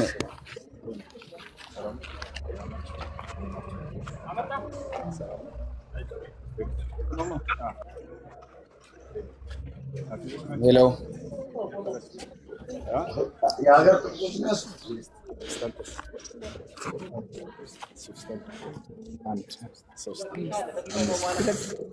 አይደብራችሁም? አንዴ እነዚህ ልጆች ቁርአን እያፈዙ ነው። የት ማን ነው ይሄ መስጂድ ስሙ? የመስጂድ ነጃሽ መስጂድ ቁርአን እያፈዙ ነው። ጎበዝ ነው። እሺ ምን ነበር ያልከው? ሻሃዳ በያዝ የምትፈልገው ልጅ አገናኘኝ በውስጥ ቢሆንም በዚህም ማምጣት ከፈለክ ችግር የለውም። አንተ እንደተመች። እሺ ምን ነበር ጥያቄ? አካውንት ሜንሽን ላድርግ ልላክልህ በኢንቦክስ ወይስ ምን ይሻላል? አሁን ኦንላይን የለችም ልጅቱ። ንገራት በራሷ ፈቃደኛ ሆና ታናግረው እና በግሩፕ ማናገራት። ይሄ ልጅ አናግረው በራሷ ፈቃደኛ ነች እሷ መሆን ግን ያው ትክክለኛ ሊያደርጋት የሚችል ሰው አላገኘችም። ለዛ ነው። ችግር የለውም። በዚህ ትምጣና እናስይዛታለን፣ ወይንም በውስጥ ከሆነ ማየት የምትፈልገው በውስጥ እናስይዛታለን። እሺ አካውንቴን እንዲያትረሳው አስታውሰው። አወል ይላል። ምናልባት ስመጣ እንድታስገባኝ ማለት ነው። እኔን አናግሪህ እሷ እናስገባታለን። አብሽር፣ ችግር የለም። እሺ መርሃባ። እንትን ለምሳሌ በቀኑ ክፍለ ጊዜ አሁን ሱሁር ከበላን በኋላ ያው ወደው ላይ መቻችልን ይችላል እና በጠዋት አሁን ለምሳሌ በቀኑ ክፍለ ጊዜ በጥርስ ብሩሽ ጥርሳችን መቦረሽ ጾም ሊያበላሽ ይችላልን? አያበላሽም። በቀን ላይ ጾም ማን ነው ጥርሳችን መቦረሽ ጾምን አያበላሽም። ነገር ግን ከቦረሻችሁ በኋላ እንዳትውጡት፣ ወደ ውጭ ትፉት። ረስታችሁት ብትውጡት ጾሙ አይበላሽም። አውቆ ሆን ብሎ የዋጠ ግን ጾሙ ይበላሽበታል። እሺ እንዳትውጡት ወደ ውስጥ። እሺ መርሃባ። ሌላም ጥያቄ አለኝ ግን ያው አስፈላጊ ከሆነ ነው የምጠይቅህ። አንድ ወንድማችን ምን አለኝ ባለፈው ጥያቄ ጠይቆኝ ነበርና ከሰላትና ከቁርአን የትኛው ነው ቀድሞ የወረደው አለኝና እንደዛ ከሆነ ቁርአን ቀድሞ ከወረደ ነብዩ መሐመድ ሰለላሁ ዐለይሂ ወሰለም ነብይ አልነበሩም ማለት ነው። ቁርአን ደግሞ ቀድሞ የወረደ ነገር ከሆነ ከ50 እንዴት ወደ 5ነት ተቀየረ ሰላቱ ብሎ ትንሽ አወዛገበኝና በሱን እንትን ብትለኝ ቆንጆ ነው ብዬ። ደህና ነኝ። እንዴት ነሽ? አለን። እሺ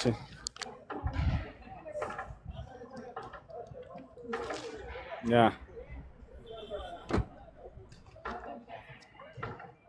እሺ የምን ቤት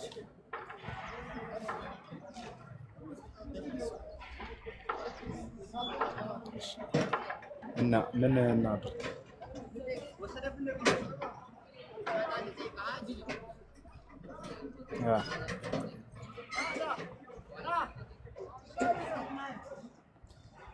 ምን ቤት ምናምን ፈልጋችሁ ነው?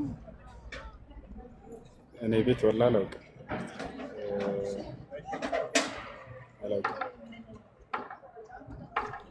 አይ እሺ ምንድን ነው ያልከው? መርሐባ እንትን ለምሳሌ ነብዩ ሰለላሁ ዐለይሂ ወሰለም ቀድሞ የመጣው መልእክቱ ነው ወይስ ቁርአኑ ነው? ቁርአኑ ቀድሞ የመጣ ነገር ከሆነ ሐዲስ ላይ ከሰላቱ ከ50 ወደ 5 የተቀየረበት መንገድ ውሸት ሊሆን ይችላል። ምክንያቱም ቁርአን ላይ ሲገዱ የሚል ነገር ስላለ ዘለቀ ነብዩ ሆይ ክርስቲያን አይሰማም? ክርስቲያን አንተ ነህ ውሸት ሊሆን ይችላል ያልከው? አይ የጠየቀኝ ሰው እኮ ነው የጠየቀኝ ሰው። ለምሳሌ ነብዩ መሐመድ ሰለላሁ ዐለይሂ ወሰለም ቀድሞ ቁርአን ቀድሞ የወረደ ነገር ከሆነ 5 አውቃት ሰላትን እንዴት ድጋሚ ሄደው ሊያስቀንሱ ይችላሉ? ምክንያቱም ቁርአን አልተቀየረም ብላችሁ ስለምታምኑ ብሎ ነው የክርስቲያን ወንድ ወገኔ ነው የጠየቀኝ። እኔ ሙስሊም ነኝ በግሌ ሰው እኔ ደግሞ ያንን ነገር ማስረዳት ስላልቻልኩኝ የእውቀት ባለቤት ጠይቄ እመጣለሁ ብዬ ነው እንትን ያልኩት። አይ ይሻላል። መጀመሪያ ወደ ነብያችን ሰለላሁ ዐለይሂ ወሰለም ጋር ትእዛዝ ማን ነው አላህ ሱብሓነሁ ወተዓላ መጀመሪያ ገለጸላቸው ሶላት ስገድ የሚል ቃል ሳይሆን ቁርአንን ነው። መልአኩ ጅብሪል ዐለይሂ ሰላም መጥቶ የመጀመሪያ ያናገራቸው ጊዜ በሒራ ዋሻ ውስጥ ሳሉ ኢቅራ ሱራ ነው የወረደው ወይንም ሱረቱል አልዓለቅ እሱ ነው ይወጣል እሱ ነው ወረደላቸው። ቁርአን መውረድ ጀመረ። ከዚያ በኋላ ነብያችን ሰለላሁ ዐለይሂ ወሰለም ሶላትን ይሰግዱ ነበር። ግን ሶላት የሚሰግዱት መጀመሪያ ላይ 5 ማን ነው እነዚህ ዛሬ ምን እንደምናውቃቸው ዙሁር፣ አሱር ሶላት ማን ዒሻ፣ ሱብሒ 4 ረካ 3 ምናምን እንደነዚህ አልነበረም። 2 ረካ ነበር የሚሰግዱት። ከዚያ በኋላ ኢስራእና ሚዕራጅ እንዲያደርጉ አደረገ አላህ ሱብሓነሁ ወተዓላ። ከዚያም የዛኔ ነው አሁን ባለንበት አሰጋገድ ስርዓት እንድንሰግድ የተደረገው። ይሄ ነው ሂደቱ። እሺ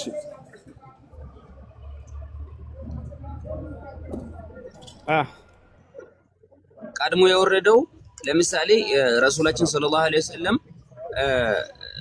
አላህ እስራና ሚዕራጅ ካረጉ በኋላ ነው የሰላቱ ትእዛዙን በዛው ይዘው የመጡት ማለት ነው።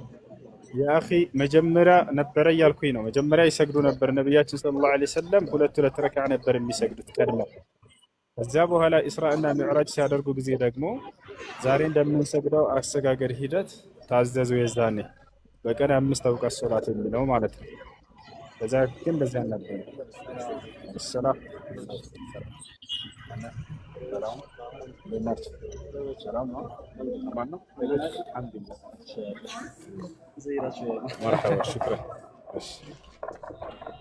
እሺ የሰው ስጋ የሚለውን አሳያቸው። እሺ